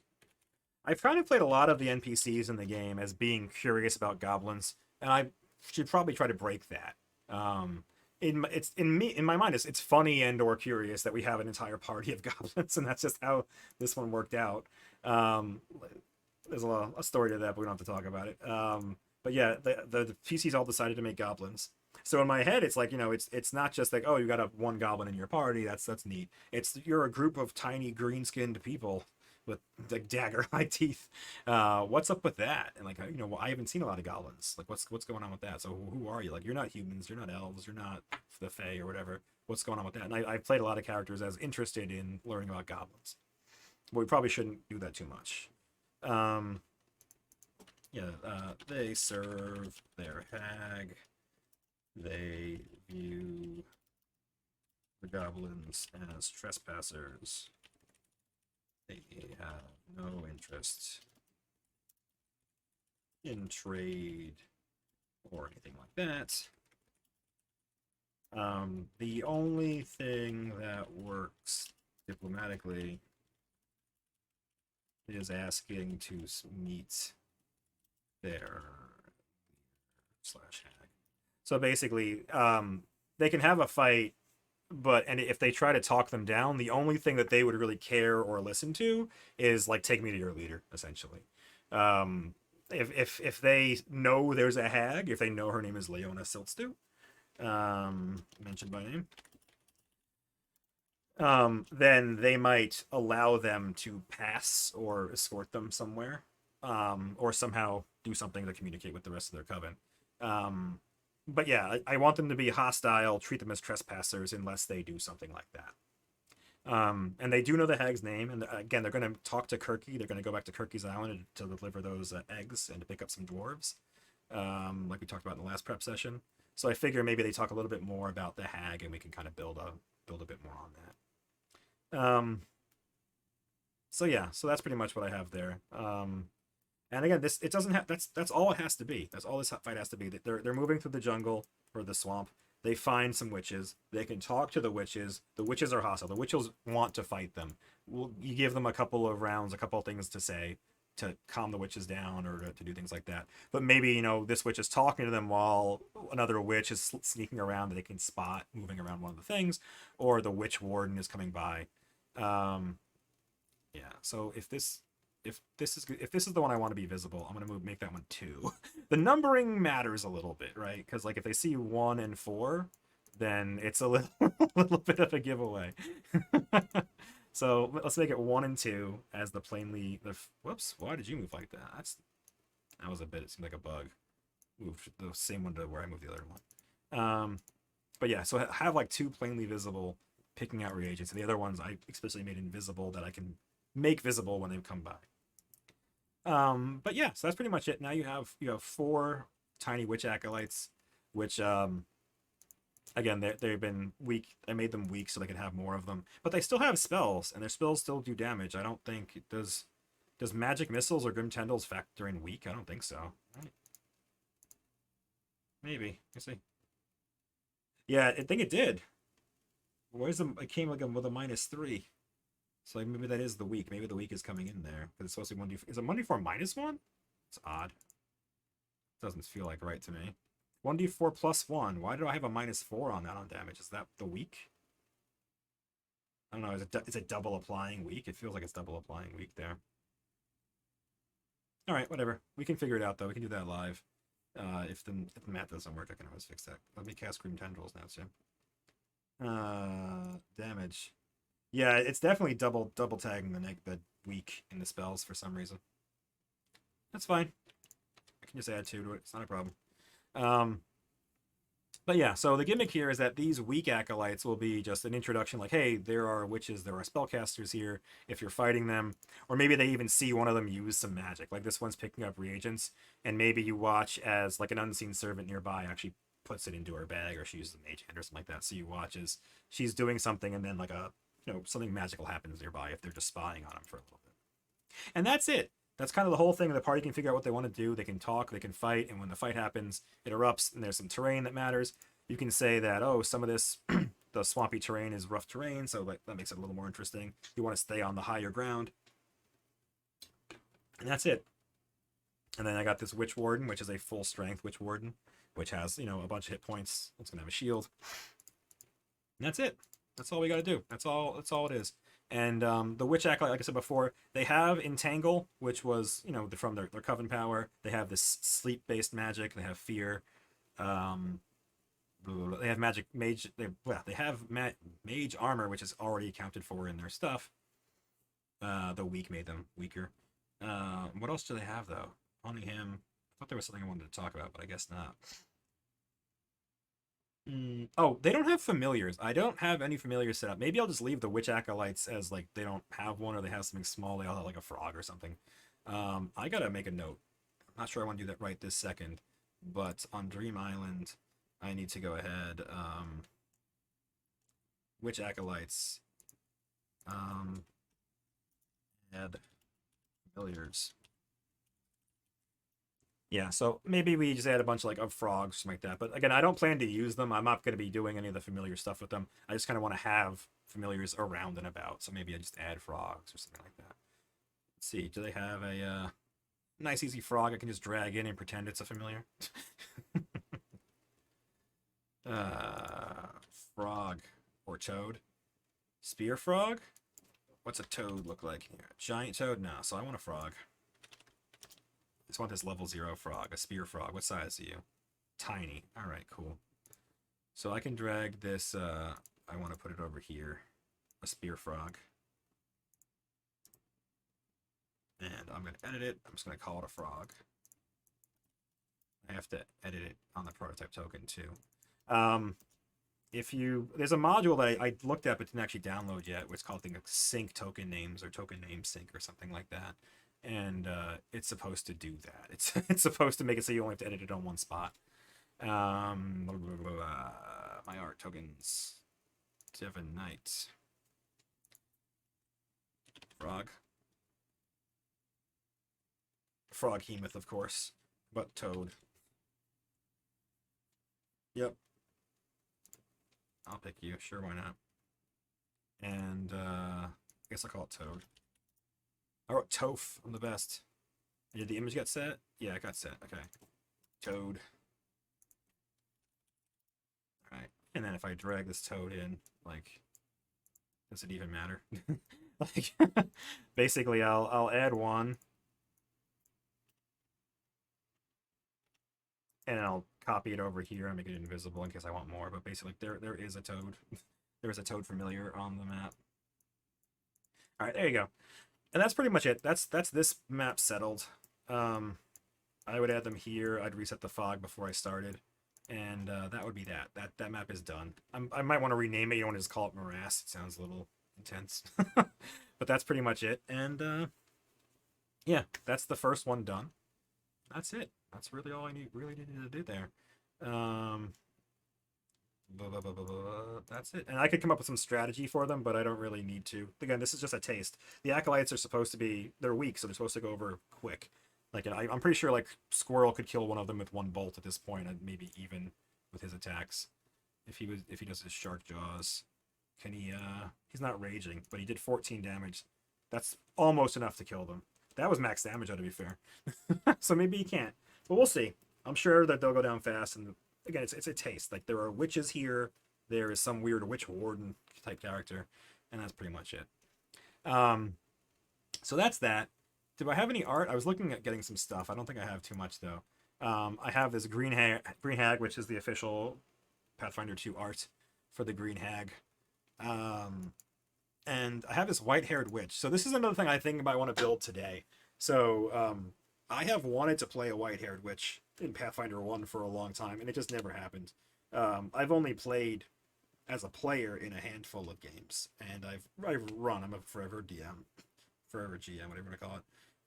So I've played very few things, and I haven't actually done a real pass at a white-haired witch, which is essentially like a martial artist that uses her hair, his or her hair. And you can do fun stuff. You can have like a gnome with a mustache and have his mustache grow really big and funny stuff like that. But I'm just going to do a traditional like long white-haired witch, which I'm going to have interact with the party. And like I said before in the previous session, Puck is all about hair. He has this one hair. Again, if you look at the left side over there, you're going to see a bunch of the players come up every once in a while, and you'll see Puck's face. He has like one single hair that's like a foot long on the top of his head that glows translucent blue, and that's like his whole thing. He has this eldritch horror, this whole like Lovecraftian. There's a hair entity out there that he is communing with, and people are of the hair and not of the hair, and it matters. So I want to have this hair-based witch that, again, this is someone I want them to talk to and maybe fight. But I found this art and I took it and I'm putting it in, and I'm gonna build that witch hopefully tonight. We'll see what happens. But that's this fight. This fight is done. We're good there. Maybe I'll build that white hair witch now. I don't know what else I'm gonna do. I guess I should finish looking through swamp maps. Right, I had a bunch of them open. Let's just see if there's any other cool swamps that jump out at me. I like how this one has a big central thing. Maybe if they were camping, it'd be fun for them to get jumped on this map from all sides. So let's go with high ground. Go with that too. So essentially, while they're wandering around, if it takes more than one day and they have to camp on the island, they'll make survival checks to find a place to stay. And long story short, they'll probably stay there because I'm the GM and I said so. But I'll call it like campsite. And I will go ahead and background image. I left the folder. That's what I get for leaving the folder. Maps, Gabriel Picard, swamps. It's called high ground. Yeah, Bayou high ground. I'll go with that. Yeah, go ahead. Go for it. And now I'll come over here to campsite. And I'll view it. View scene. Yeah, so I was thinking, do I care about the trees? And the answer is I do. I do care about the trees. So I'm gonna do the same sort of thing where I'm gonna configure the map. I'm gonna turn back on token vision and fog exploration, and I'm going to go ahead and set it to nighttime. Not that it matters, because the token vision is on in like indefinitely. The they're all goblins, like I said. The party's all goblins, and they all have dark vision. And in Pathfinder 2, dark vision does not have range apparently. So that's interesting. Like dark vision is like you just see as far as you can in the day as a normal person, which is very far. So for the purposes of all the maps I use, it's effectively everything. So yeah, so now I'm gonna go ahead and do the terrain again.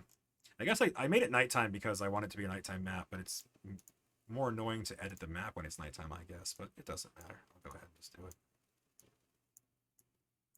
All right. Again, the ones on the edges are kind of silly and pointless to actually make X's on, but whatever. Consistency and whatnot.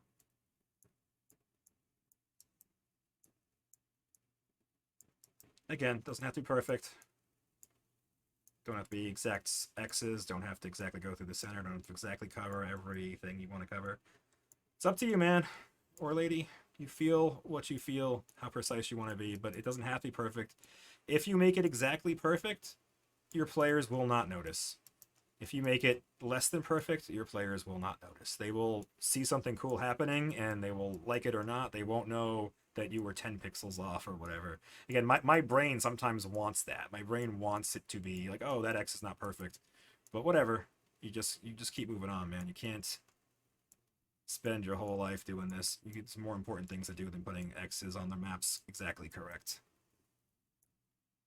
You want it to be fun, but you don't want it to take up so much of your time that you're not doing other important things. But yeah, just adding a bunch of little X's. Nothing too crazy. That was a big tree. And the idea behind this map, or at least what I'm going to do with it, is that they're going to make camp, like I said, and probably in the middle they're going to find this patch of high ground that they can go into.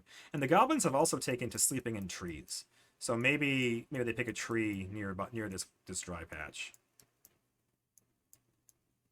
I'm not sure. I'm wondering like what they would actually do. Like if I asked them what kind of campsite were you looking for, would they just camp anywhere in the swamp, or would they look for a drier area? Because I can say, well, this is where you picked and go with it. But you should try to get input on from your players. But if they say something like, oh, I go to the swampiest area and find a tree to sleep in, I'd be kind of out of luck. This map would be basically worthless. Could use it at a different time, I guess. But there you go. I've done all the trees, I think. Looks right to me. Go ahead and reset the fog. Yep. And basically what I would do is I'm going to take even again, drop in the middle. And yeah, they have dark vision. And I used to have this module called Perfect Vision, and I turned it on and it would do cool things like it would make night vision black and white. But I had some problems with it. I had some errors in the console showing up, and I had performance issues with my players having vision problems. So I turned it off to try to see if that would fix it. I don't think it actually fixed all of the problems, but it made things a bit faster. So I'm fine leaving it off. But basically, I want to have it like this. Again, them having dark vision is kind of annoying. The whole party has dark vision. So, like, there's nothing shadowy about it. Like, they're going to see people coming up. But yeah, so I like the idea that they get jumped at night. But jumped at night by what? Do I want to get jumped at night by more witches? I don't know yet. So right now I'm going to leave this campsite there. I'm going to go ahead and make a group here for campsite. And just say, like, party is camping in the middle, likely in a tree, with a watch scheduled. I know what they're doing. Surrounded by witches or animals. Witches with animals. So yeah, so you could have wolves. I don't want to lean into lycanthropy or anything like that. I don't want to, like, if you put a wolf, they start thinking if they're werewolves and stuff. I don't want to do that. But yeah, Spiders is always a good one too. Spiders I like to save for caves though, but you could have wandering spiders at night. I don't know. So basically, I don't have an idea for this yet, but I'm just kind of in my brain figuring it out. Maybe I should kind of hammer this out now though, because again, they're probably going to come to this island next session. They're going to go to Kirkee's first. They're going to spend a bunch of time there. We only play for 3-hour sessions, so I figure they're going to go to Kirkee's and they're going to spend maybe an hour or more talking to Kirkee, role playing with Kirkee, getting the dwarves back, role playing with the dwarves, and then they're going to sail for a little bit, and then they're going to come to this island, and I imagine they're going to explore a little bit, and then maybe they'll stumble on those witches. It will be a good thing. And then maybe they camp. And I feel like already you're at a point where them making camp on the island is not the next session. So I'm wondering if I really need to care about this at this exact moment, if this is the most important thing. But maybe it is. So again, what kind of animals would the witches have here? And what do I want to do with it? The other option would be to just drag more Witch Acolytes and Witch Wardens here and have the party face them again. That's not the worst thing. You could also use actual Witch Acolytes. We could use the higher level ones now. That might be worth it.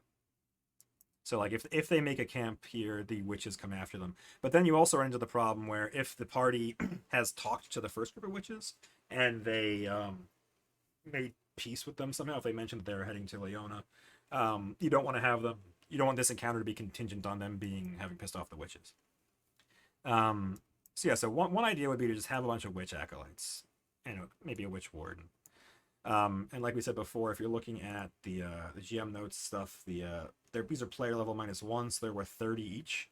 So if you added 3 NPCs, so if you had like 2 Witch Acolytes and a Witch Warden, now you're at 90, which is just under the moderate field. So severe with 5 players is 150. So I could have 5 NPCs and it becomes a severe encounter. And it's also nighttime, so they got a little bit of a bonus there. But so yeah, if I added like if I added 2 more Witch Acolytes, right? Witch Acolyte, or do I want a Warden at the top too? If I did that, so now you have like a bunch of, you have a couple of witches and a Witch Acolyte, whatever. I like them the other place. So kind of like that.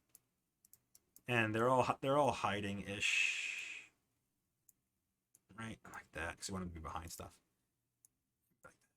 Like so now even, like, he would see pieces of them, essentially. And I could make them invisible to start, obviously, too. But like I was saying, the idea here, so outline them. The idea is that they'd be surrounded and be attacked by these. And if they had made peace with the witches, we could go ahead and do something else. So I'm going to go ahead and start looking at the bestiary. I guess I could do it otherwise. Whatever, it doesn't matter. Wolf. Okay. Dire Wolf, huh? Dire Wolf is a 3rd level.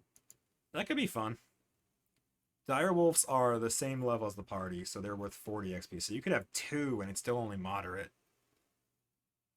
Yeah, let's just go ahead and drag a Dire Wolf over here. Let's do this. Alright, let's go back to my art tokens, Devon Knights. Wolf. Dire Wolf. Do I want the one with the horns or the one that looks all crazy? I want the one that looks all crazy, I think. I like them. A Geode Wolf, that's fun. I like the eyes on that guy. The heterochromiasm on that guy. Heterochromia. Dire Wolf. All right, cool. They have pack attack. I like it. All right. And that's it. I mean, I could make them elite dire wolves. I don't think I need to do that. But basically what I'm going to do is I'm going to drag them on the side over here. And like I said, if you have 2, it becomes a moderate encounter. If I had a 3rd one, it becomes severe. And I did set up the witches to be severe. So maybe I would add a 3rd wolf. Yeah. Or I could add witches and wolves. But again, if they make peace with the witches, I don't want that to happen. So, and thinking out loud now, if I add wolves, the party might be in a tree. the party might be camping in a tree, so that's kind of counterintuitive. Because like if they're in a tree, they'll see the wolves and could just hide from them. But maybe that's enough. Maybe and not everything has to be a fight. So maybe the people on watch could notice that there are dire wolves around. Or maybe I could have them explicitly state, like, when you're on watch, when you're awake and on watch, what are you doing? And if the answer is anything other than I'm sitting in the tree, then the wolves can come out and play. So yeah, so I'm going to go ahead and drop 3 dire wolves as a backup contingency plan here. So I can figure out what I want to do.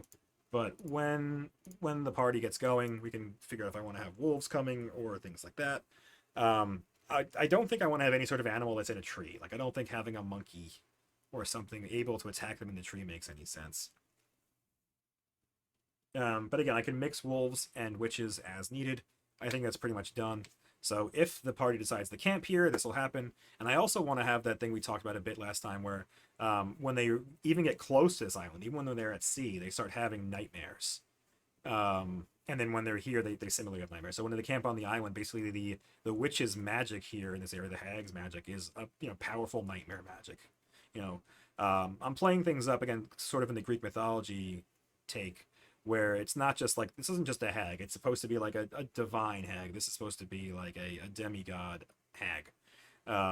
So she's not just a hag. She's not just doing what hags do. She's more powerful. So the fact that like when they approach her island, they have these nightmares is supposed to be like a big deal, but we'll see. So there you go. I have the campsite done. That's pretty much it. The dire wolves are easy to run. They have pack attack, which I'm pretty sure works the same way as the raptor one, right? Maybe not. Maybe not. What does this pack attack do? Yeah, it is. It's the same thing. So my raptors had pack attack, but they didn't have this button for it, which is kind of cool. So now if I go ahead and I make a jaws attack with pack attack on, yeah, it's throwing it in there. That's cool. That's very cool. I like it. All right. So yeah, so they're pretty easy to do. If you need to be within 2 allies, so all 3 wolves have to be on something for pack attack to come into play. And what are my actions? Worry, grab, knockdown, buck. What do they all do? The direwolf has a creature grabbed with his jaws. The direwolf fiercely shakes the grab creature with teeth, dealing damage. Why is it called worry? It's interesting. Is there a definition of worry that I'm not aware of? But yeah, and you click on that, it does it does good stuff. And there's a save involved. Grab is cool in Pathfinder 2, which just automatically happens. I love that. There's not like your attack doesn't let you make an athletics check or like a combat maneuver check like in Pathfinder 1. You just automatically grab. That's pretty cool. And yeah, so like if you attack and you get a grab for free, then you can also worry. Well, you use your action and then you can use worry immediately to start doing stuff, which is cool. Knockdown. You knock someone prone. Again, it just happens. So it's really cool. Direwolves are really, really cool. But again, these take actions. So you make an attack. You go ahead and you make your regular attack. That's one action. And then you use a second action to knock them down and a third action to grab them if you wanted to. So now you got them on the ground and you got them in your jaws. It's a really big deal. What's a buck? It's on a mounts. Buck off on, yeah. Yeah, so basically if someone tries to mount it. And Squirrel does have Rough Rider, which is a goblin feat that lets him ride, wolves and stuff. So, I don't know. Maybe that makes me even less likely to use wolves. I don't want to give them too many animals. But for now, that's fine. This is a good thing for right now. So I'm going to hop over to this Crone's Hut. So I don't think this is not really what I want. I was trying to figure out what do I want to do with the Hair Witch. And I don't think I want to have her like in a hut like this. I want to have her somewhere else. But I'll build her now while we're looking at stuff. So go ahead, add an NPC, non-player character, Hair Witch. You gotta come up with better names, guys. Leave your names in the comments. Creature Builder. I want this to be a I kind of want it to be it's gonna be a witch because I was looking at the where is my SRD? Here you go. Do I have anything? I forget what I have open over here. Nightmare. No. Yeah, so I was looking at the witch and they have like the living hair feat, right? So it's a witch feat. So basically I want it to be a witch, but I want it to be a thuggish witch. I don't know how many, what sort of hexes or spells it should have. I want it to mostly be focused on the hair. So I'm wondering if I should do a brute. Um, hmm, should I just make a magical striker? Yeah, I'll do another magical striker. So apply the roadmap. And I want this to be a legitimate thing. So if it was a third level thing, it was the party's level. That's 40. Or if I made it a fourth level thing, I'll make it a fourth level thing. Let's go with that. All right, so it's a fourth level hair witch. Intelligence, I'm gonna make it high, and dexterity or strength I'll make high. I'll make her strength high too. I should make something low to compensate for that. I'll make her wisdom low. That's fine. Yep. Hit points. I kind of want to make her hit points high. I don't know what it's actually going to give me if I set it to high, but I kind of want to give her a lot of hit points just to make her thuggish. I want her to last a couple of rounds longer than normal. Moderate everything. Okay. Athletics. I want her to have a high athletics. I want her to be able to grapple and stuff like that. Acrobatics, moderates. I want like low deception, moderate intimidation, moderate medicine, and occultism. Everything else I could let go. It doesn't much matter. I don't need her to be stealthy. Low survival.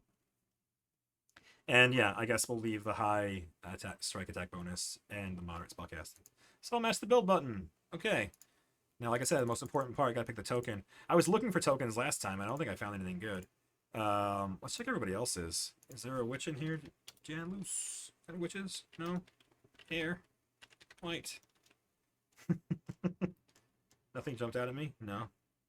Alright. Tom Cartos? Witch? You have a bunch of animals. I don't think you have any, you don't have a lot of people in the pack. Tom Cartos. Well, I did look, so that's fine. Did the enemy ones show up? No. I have to actually set them up right to make them show back up. Okay. So Devon Knight, witch. I don't know if I have a white-haired witch. No, you're not really what I want. You get red hair, floaty. No, if that was hair, you'd be talking. Oh, I did want to do something like this. I mentioned last time that I saw this token. I was like, I want to have a bug-based witch that just like vomits things up. That's probably what it's not perfect. That might be what I go with. I saw something else. I could go with that. This is slightly better. I'll go ahead and use that. I wish I had something with more hair. You know what I mean? Like the hair was actually a weapon. Hair. What are the odds? No. Black-haired man shows up. It's like a contract devil or something that has a cool art. I don't know if I have that. Anyway, so I'll make a hair witch. And her new melee is going to be hair. I'm pretty sure it does bludgeoning. Let's see if I have anything up here. So living hair. You do 1d4 bludgeoning damage. It is the brawling group and has the following traits. Agile, disarm, finesse, trip. Agile. Finesse. Where are we at? I guess I could have made her dexterity good instead of her strength. But then her damage would be lower. It doesn't matter. Disarm and trip. I missed disarm. Disarm, trip. So basically, she can use her hair to do all kinds of stuff. Trip. Come on. Trip. And unarmed traits. All right. So she can disarm and trip people with her hair. And there's another feat. So basically, I was looking at this. So there's that living hair, and then there were these Sayu Tak Noir. I don't know. Apparently, it's from the Ruby Phoenix Adventure Path. But I'm gonna borrow a bunch of these feats. So basically, this first one is basically you can do not super dexterous things, but other things with your hair. You can manipulate items and stuff like that. Not activate spell items, but I'm pretty sure you can like drink a potion with your hair and open doors with your hair and stuff like that. This deadly hair makes the thing go to 1d6 and adds the grappling trait. So I'm going to go ahead and do that. I'm just going to assume that she has that. even though it's a higher level feat. It's a 6th level feat. I'm just gonna assume that she has that, and that her attack will be 1d6, right? I might go with 2d6 though. We can pretend it's like she has magic, some kind of magical effect on her, like basically magic weapon on it. So yeah, 2d6 plus 5. Just call it a day. So yeah, that's her attack, and that's pretty much it. So again, she could use it to disarm, finesse, and grapple, or sorry, disarm, grapple, and trip. And those, unlike the NPC abilities before, like grab, it doesn't just automatically happen. I guess I could make it automatically. I could make it succeed. But let's just take a look real quick. If I dragged her on to the thing, and if I made her have to make athletics, she's a plus 12. So I mean that's pretty good at grabbing people. But I could also just say it works automatically. I could just make it work automatically. She hits you with your hair, and you are grabbed by her hair. And the way that grab works is usually you can't use the grabbing weapon to use again, so she wouldn't be able to use her hair again if she had somebody in her hair. But she could do stuff like that, and she could try to trip, just like the wolves. Like the wolves, the knockdown automatically succeeds. Period. So let's see if I can actually do that. Can I go ahead and if I open the compendium, I go back to actions. Can I just start dragging other things on there? Like if I added knockdown. No. No, that sucks. Grab. Nope. Yeah. So I guess, and again, the feats don't work, right? If I do grab here, no. That's too bad. Can I do something like if I come over here and I'm looking at the direwolf? Can I drag your grab here? Okay, there you go. So grab knockdown. So now I can basically assume that this hair witch is so powerful and so good at what she does that she has the same sort of things that a direwolf has. That when the direwolf hits with its jaws, it can automatically use an action to knock you down. Period. Like there's no, there's no whatever. There's no check. There's nothing like that. It just automatically succeeds. This worry is also kind of interesting because I could do something like if there's a constrict kind of thing. I could basically rip off a constrict type action. If I wanted to have you in my hair, and I could just squeeze you. Or I could just say that I attack again, essentially. That's probably what I would do. And the constrict is kind of redundant. So yeah, so now you have this hair witch who has a bunch of hit points. She has a lot of hit points. I made her, again, I gave her like high hit points. She's got 78, which is a lot. But again, she's going to be by herself. The idea, she's not going to have any minions around. So the players are going to get the action economy on it. And she's not nothing, man. She has a decent hit. Decent damage. She is serious business. And the art doesn't really match the token. It's gonna have to figure that out. I'll find something maybe. I'll look a little deeper. But for now, this is fine. And yeah, and she has grab and knockdown. Does it actually say wolf? It says the monster. That's good. And what about knockdown? The monsters, that's great. That's fantastic that they changed the wording like that, so it doesn't have to actually say what this. Because sometimes it'll say like the creature, like the specific named creature, the wolf hits with this, and this is very generic and good. And it's really cool. You can drag things like so you drag grab onto the token, and it actually adds the token, which is really it adds the effect, which is really cool, and it automatically changes all the stats. I love. The Foundry VTT has made that so super easy that like in the macro itself and the text, the buttons you hit, you can just drag things like that over. You can hit the escape action; it tells you how to do it. It's wonderful. It's fantastic. But yeah, so there you go. There's the hair witch. And yeah, so basically I've given her the ability to make attacks with her hair, to do this grab and knockdown stuff, and then that's pretty good already. So let's go ahead and look at spells. Looks like, yeah, it's already knows that she's supposed to have 2nd level spells because she's a high level witch. So I'm going to go ahead and do some searching. My wife is asking how late I'm going to be up, so. Yeah, let me finish this witch. And I guess this will be my last thing for the night. So, blah, blah, blah, blah, blah. Yeah. So let's look for occult cantrips again. And we'll give her a decent number of spells, even though I figure she's going to be smashing things with her hair. Dun, dun, dun, dun. I like that. I like chill touch. I like the enfeebling.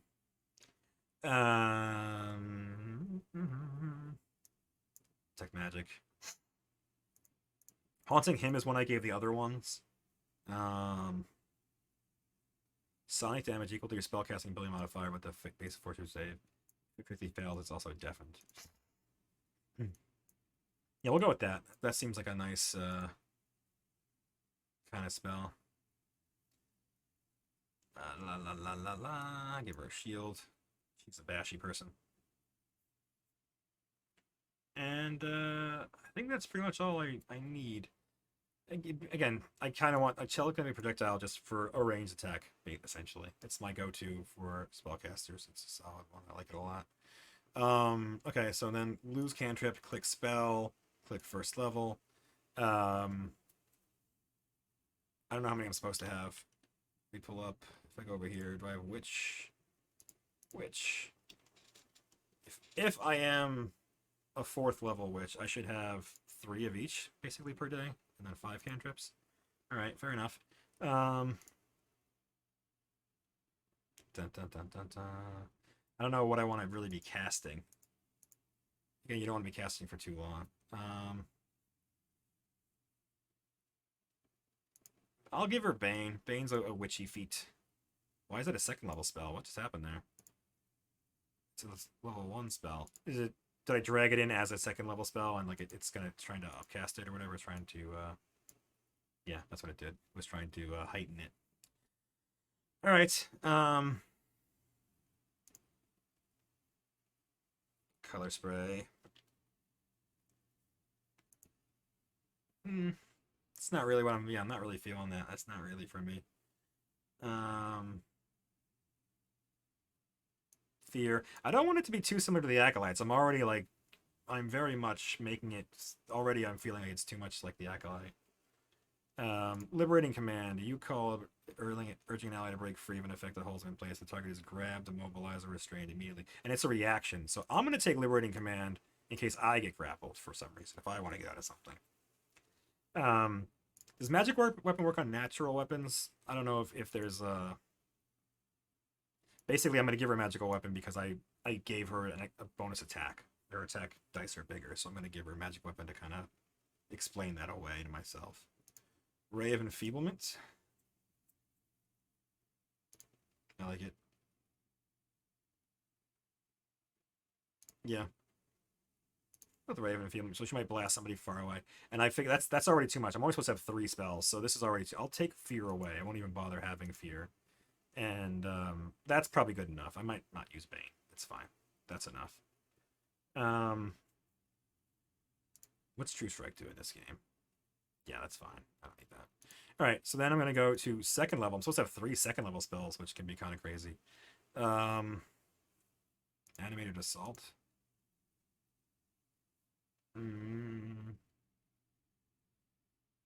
That's fun. That's kind of like a telekinetic throw. On subsequent rounds, you can sustain the spell, dealing 1d10 to each creature in the area. And what's the area? Whoa. It's a 10-foot burst. Yeah, that's fantastic. It kind of assumes that there is stuff in the area to throw.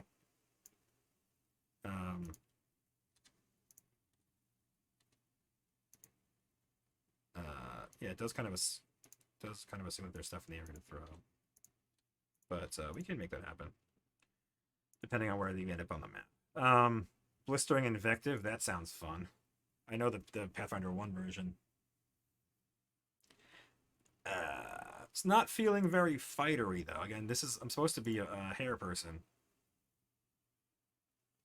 Blur is fun. Yeah, we'll go with Blur. Darkness.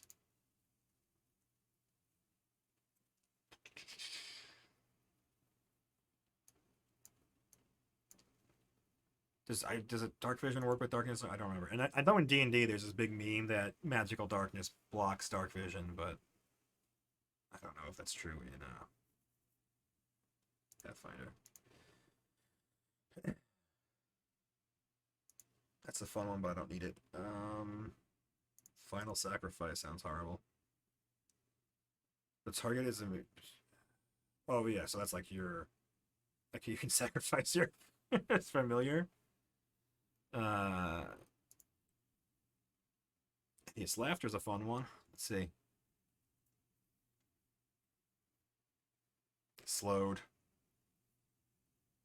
Got it. And it can make you fall down. That could be kind of fun. What's Ghoulish Cravings? The touch. Ghoul Fever. Oh boy.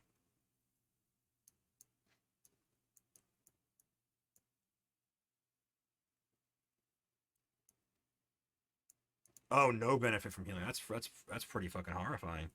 I'm not sure I want her to have that. Like maybe the hag or another thing can have that, but I don't think I want her to have that. I don't think that's good. Imp Sting. You produce an imp's evil poisonous sting, stabbing an enemy and possibly inflicting them with the devils. Deal 1d4 piercing damage to the touch creature and afflict the creature with imp venom. If the target takes piercing damage, they also take 1d6 evil damage. Okay. Unaffected. 1d6 poison damage. And if you fail, you get imp poison. Okay. Yeah, I'm feeling that. Unless something comes up better, I'm feeling imp sting. Does anything specifically look more? Mirror image would keep her alive longer. Is mirror image or blur better for that? So mirror image is the same thing, and blur is it makes you concealed, which is you roll a DC 5 flat check. So that's like a 1 in 4 or less, I guess 1 in 4, 1 in 5 chance of being hit. And mirror image is yeah, you roll a dice. 1d4. It seems rather similar. I'm gonna go with it's more fun. I have a macro for mirror image, or I have an art. I have a what's it called? Arts for it. It's like the hair witch can go over here, and you go to which one is it? There's mirror images, and there's also blur. I'm gonna go with blur just 'cause I like the animation one. So I'm going with blur, not mirror image. And remove saving paralysis, remove source answers, shatter, silence. Shutting somebody up could be fun. Spectral hand, that does touch system far away. Don't really want to do that. Sound burst status, spiritual weapon, nah. Thundering dominance. Once take the thundering aurora action. Nah. Nothing is jumping out at me at being explicitly like hair related. Like prepare to steal spells from your foes. That's too many words, but that's interesting. Nothing. There's Vomit Swarm. That's what I want that bug witch to do. That's happening. Warrior's Regret. At the end of its turn, the target takes 1d8.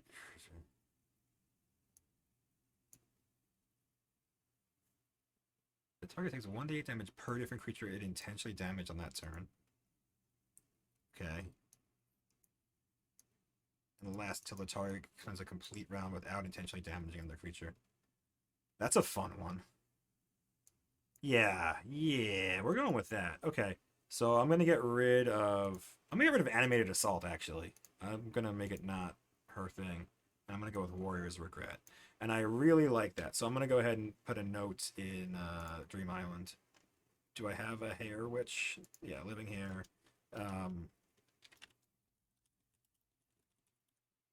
Well, the thing that sucks about that is that the whole thing is that it's about how many things you happen to hit. So if there's only one, if it's only the hair witch, it's not that useful. But basically, force someone to take damage every round unless they spend a full round not hitting anything. Yeah, and RP up the grief and regret every time they make a hit. because you don't want to just tell them what the spell is. You don't want to just tell the player, oh, hey, you've got Warrior's Regret on you. You have to not attack something, because that's just silly. Then you're just playing like a video game. You saw the debuff pop up on your head and you did the thing you're supposed to do. You want to just kind of lean into it. Like, you know, when Even takes a bite of the witch, he feels terrible about it. He's like, and he's, do they actually hurt themselves, or is it just like the regret? Like, at the end of the, it just, he just says it takes it. So it's up to me, I guess. Basically, does Even feel so bad about it that he's scratching himself, biting himself, or is it just like it's like mental damage? Like he's just racked with guilt and hit with that. So I like that. She can cast that on herself, and that's pretty much it. So she's basically gonna buff herself. She's gonna give herself Blur, some Warrior's Regret, magic weapon. We'll just assume is on.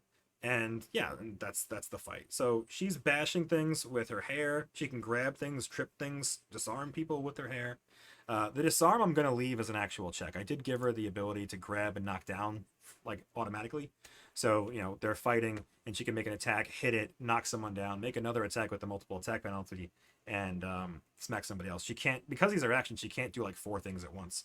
So that's pretty much that. And that's her whole thing. I think that's pretty much what she is. I don't think I need to do anything else. I could look at hexes and stuff like that. I don't think I really need to. I need to give her some inventory, and I need to give things gold. That's something I need to add coins. Let me go ahead and just write in general in big letters, coins. Add coins to NPCs. Just in general, more wealth to the NPCs. Just some tangible things like that. All right. So weapon, toss her a dagger because she needs something. I was thinking, do I want to make it like an expensive dagger? I don't think so. Just a dagger. She's not gonna have any armor. She's a witch. Witches don't wear armor. Treasure. Lots of different rocks. It doesn't really make sense. Consumables or equipments. Anything. Sort by price. Go for it. It's a lot of 0 GP stuff. I don't really want that stuff.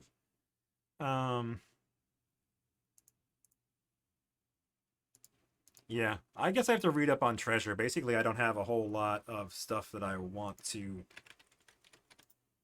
give out. I don't have things in my head. But she should have something for sure. And she doesn't really need a magic weapon. She's not going to be wearing armor. So she needs something, a wand maybe. I just gave Puck a wand of Bane. But yeah, her having a wand, or I think rods are kind of out of reach at this point. But yeah. But yeah, you can give her like a magic wand or a first level spell. Puck is also the only caster in the party. So she should have something for Puck. Because again, she's the hair witch. So assuming they end up fighting her, I think Puck would try to stop them. But assuming they end up fighting her, and if they kill her, she should have something for Puck. I need to think more about that. I think I'm just going to take a note on that. Need to add more loot. He should have some serious GP worth. Something special for Puck. Hair related. If you happen to know of any hair-related magic items, I'd love to hear your input. But as of right now, I don't have anything off the top of my head. I think the wand is pretty good. Do rods exist? How does that all work?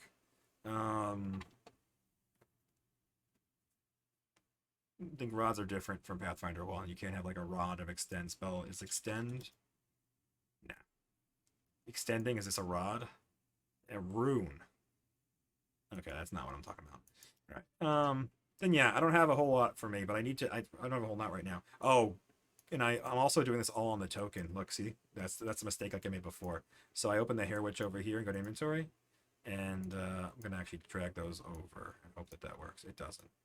All right. Well, here is attempt number 2 on that. I will go ahead and go to the token version, and I'll say link the actor data. And which way does it pull? Does it pull from the token to the actor? Nope. That didn't work. All right, fair enough. Oh, I'm pretty sure all I did was this, right? 'Cause I still have my thing. So all I did was the inventory. Um, yeah, so I'll do that. I'll give a component pouch. Give me consumables sorted by price. Um, there's a lot of 0 gold piece things. I think that might be bugged. Um, what's a book thief brew?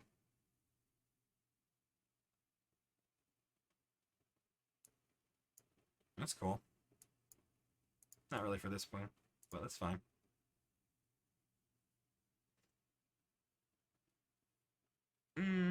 That's also fun, but again, not for this. Yeah, so maybe I'd come up with some sort of. I wanted to have some sort of consumable item that maybe she has 2 of and she drinks 1 of. So essentially, like they'd get one, and she'd be using it in a special way. Um, but yeah, so I'm gonna drop this for right now, but I'm gonna come back to it. The Hair Witch is going to uh, get some more gear. And again, I don't know where I want to put her. I do not want to put her here. Like I don't want her to have a small, clean hut on in a little swampy area. I might put her in this hag's cave. Like maybe the maybe she's over here performing a sacrifice and the party has to deal with stuff. And they can't talk to her for too long because um the people are overhearing the stuff. Is there a token? There, which one? No? Let me see. Prototype token. Link actor data. Update token. There you go. So now if I drag this in, it's just Hair Witch, not Hair Witch one. Okay. So yeah, so maybe I put her here. I'm just dropping her here for now. Basically, there'll be a potential for a fight here, or put her somewhere else. Doesn't much matter. But again, so the way that this dungeon is working, there is a entrance here, and there is several areas. Like there's doors that cover 3 separate rooms.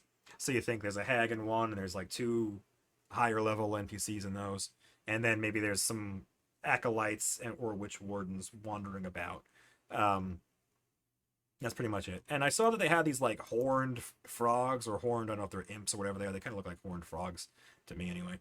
But basically, I made them have these animated things from JB2A is a Patreon, a person and a Patreon who is making all kinds of spell effects and stuff like that. So I made them invisible. You can see like it's pale or whatever, it's translucent, and it's actually visible when I click that. So basically they're stupid simple traps. Like the first one is we get surprised. When they come up to this one, it'll turn on and spit acid, or I haven't decided if it's acid or poison. We'll go with acid. Or it could be some kind of a gas that makes them more susceptible to sleep magic. I haven't decided, but I'm leaning more towards just straight up acid. Like you walk this way and you didn't do the right thing, or you don't have a special necklace or something on you, then you get shot with acid. And maybe some of the acolytes they kill have these necklaces, and the goblins are smart enough to put on the necklace. That's not a bad idea.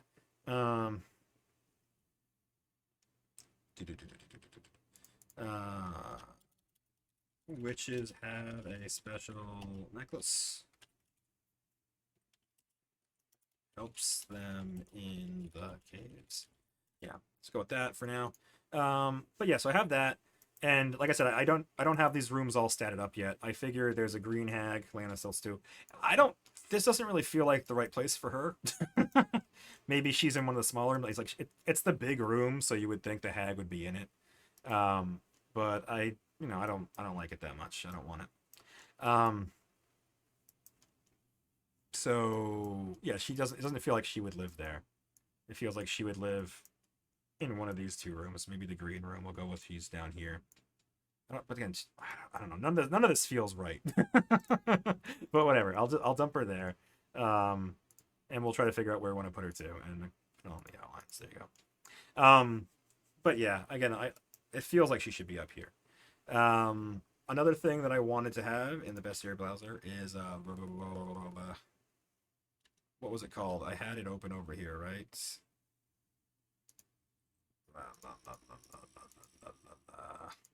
Squirming Swill. Yes. All right. So drop it over here. And for the art, go to Devon Knights, tokens, Devon Knights. And I think there's a gibbering mouther, which is pretty much what I want. It's not exactly the same, but I think, yeah, it'll work. That's what I want.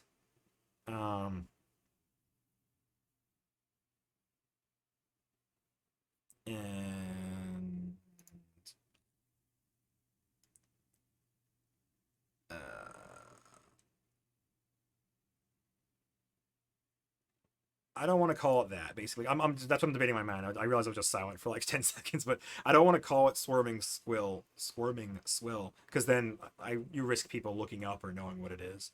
So I like the to maybe change it up a bit. I'm gonna call it carcass melange.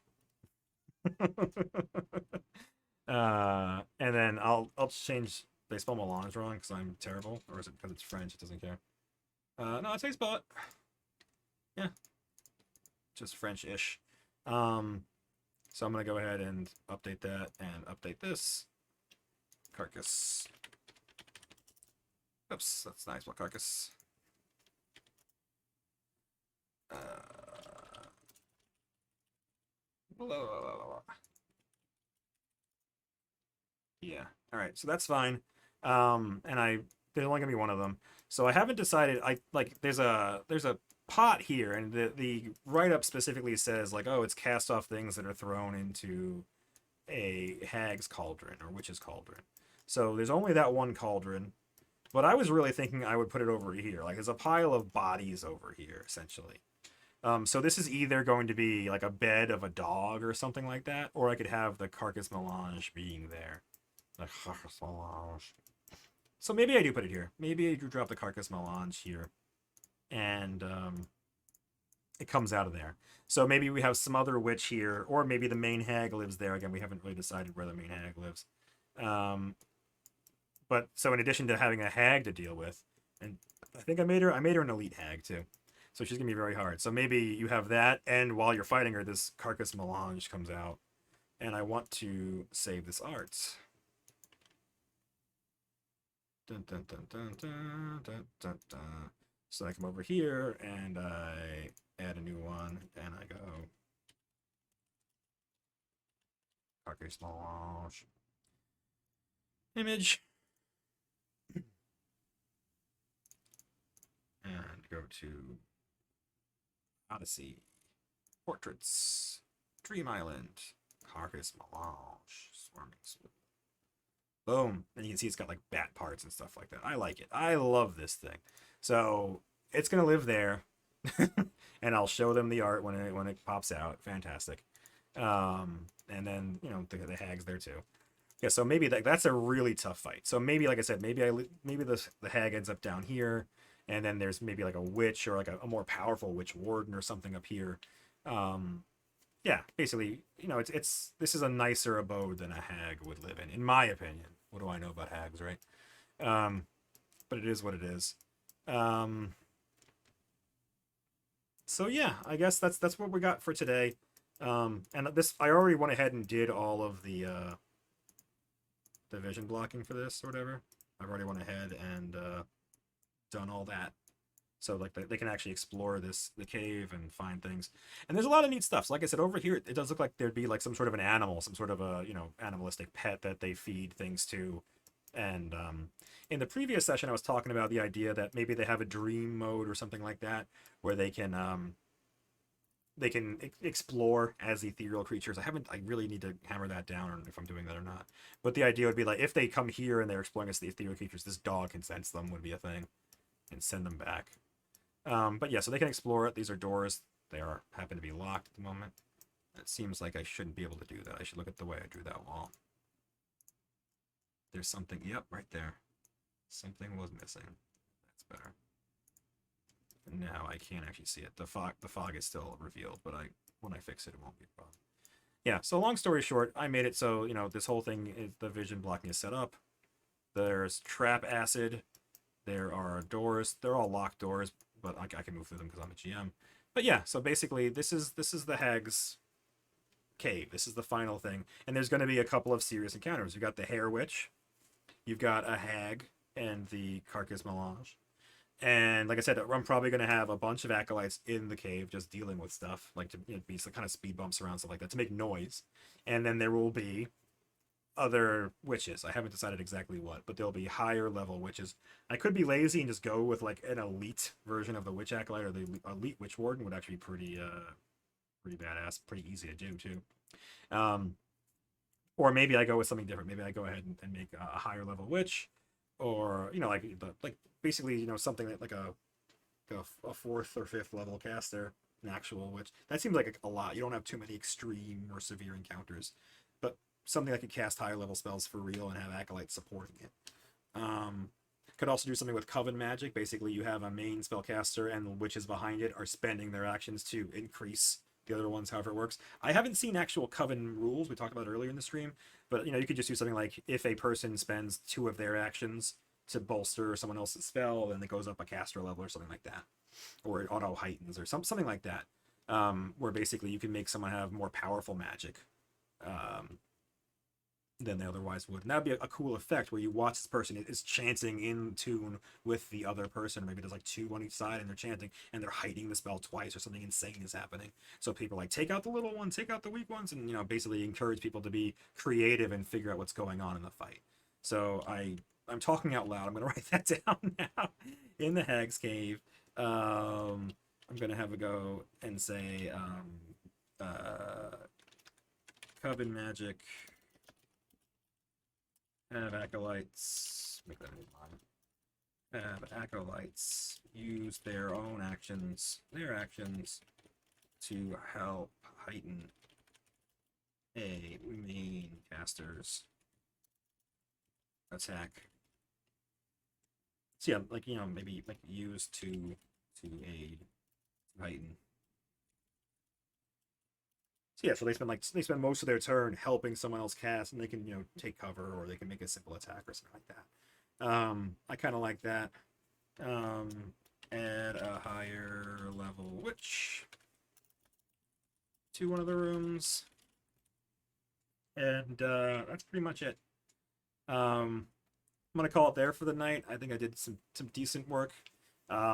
We now have several maps ready to go. The Morass map is completely ready. This will be the first time they encounter the witches. They can talk or fight.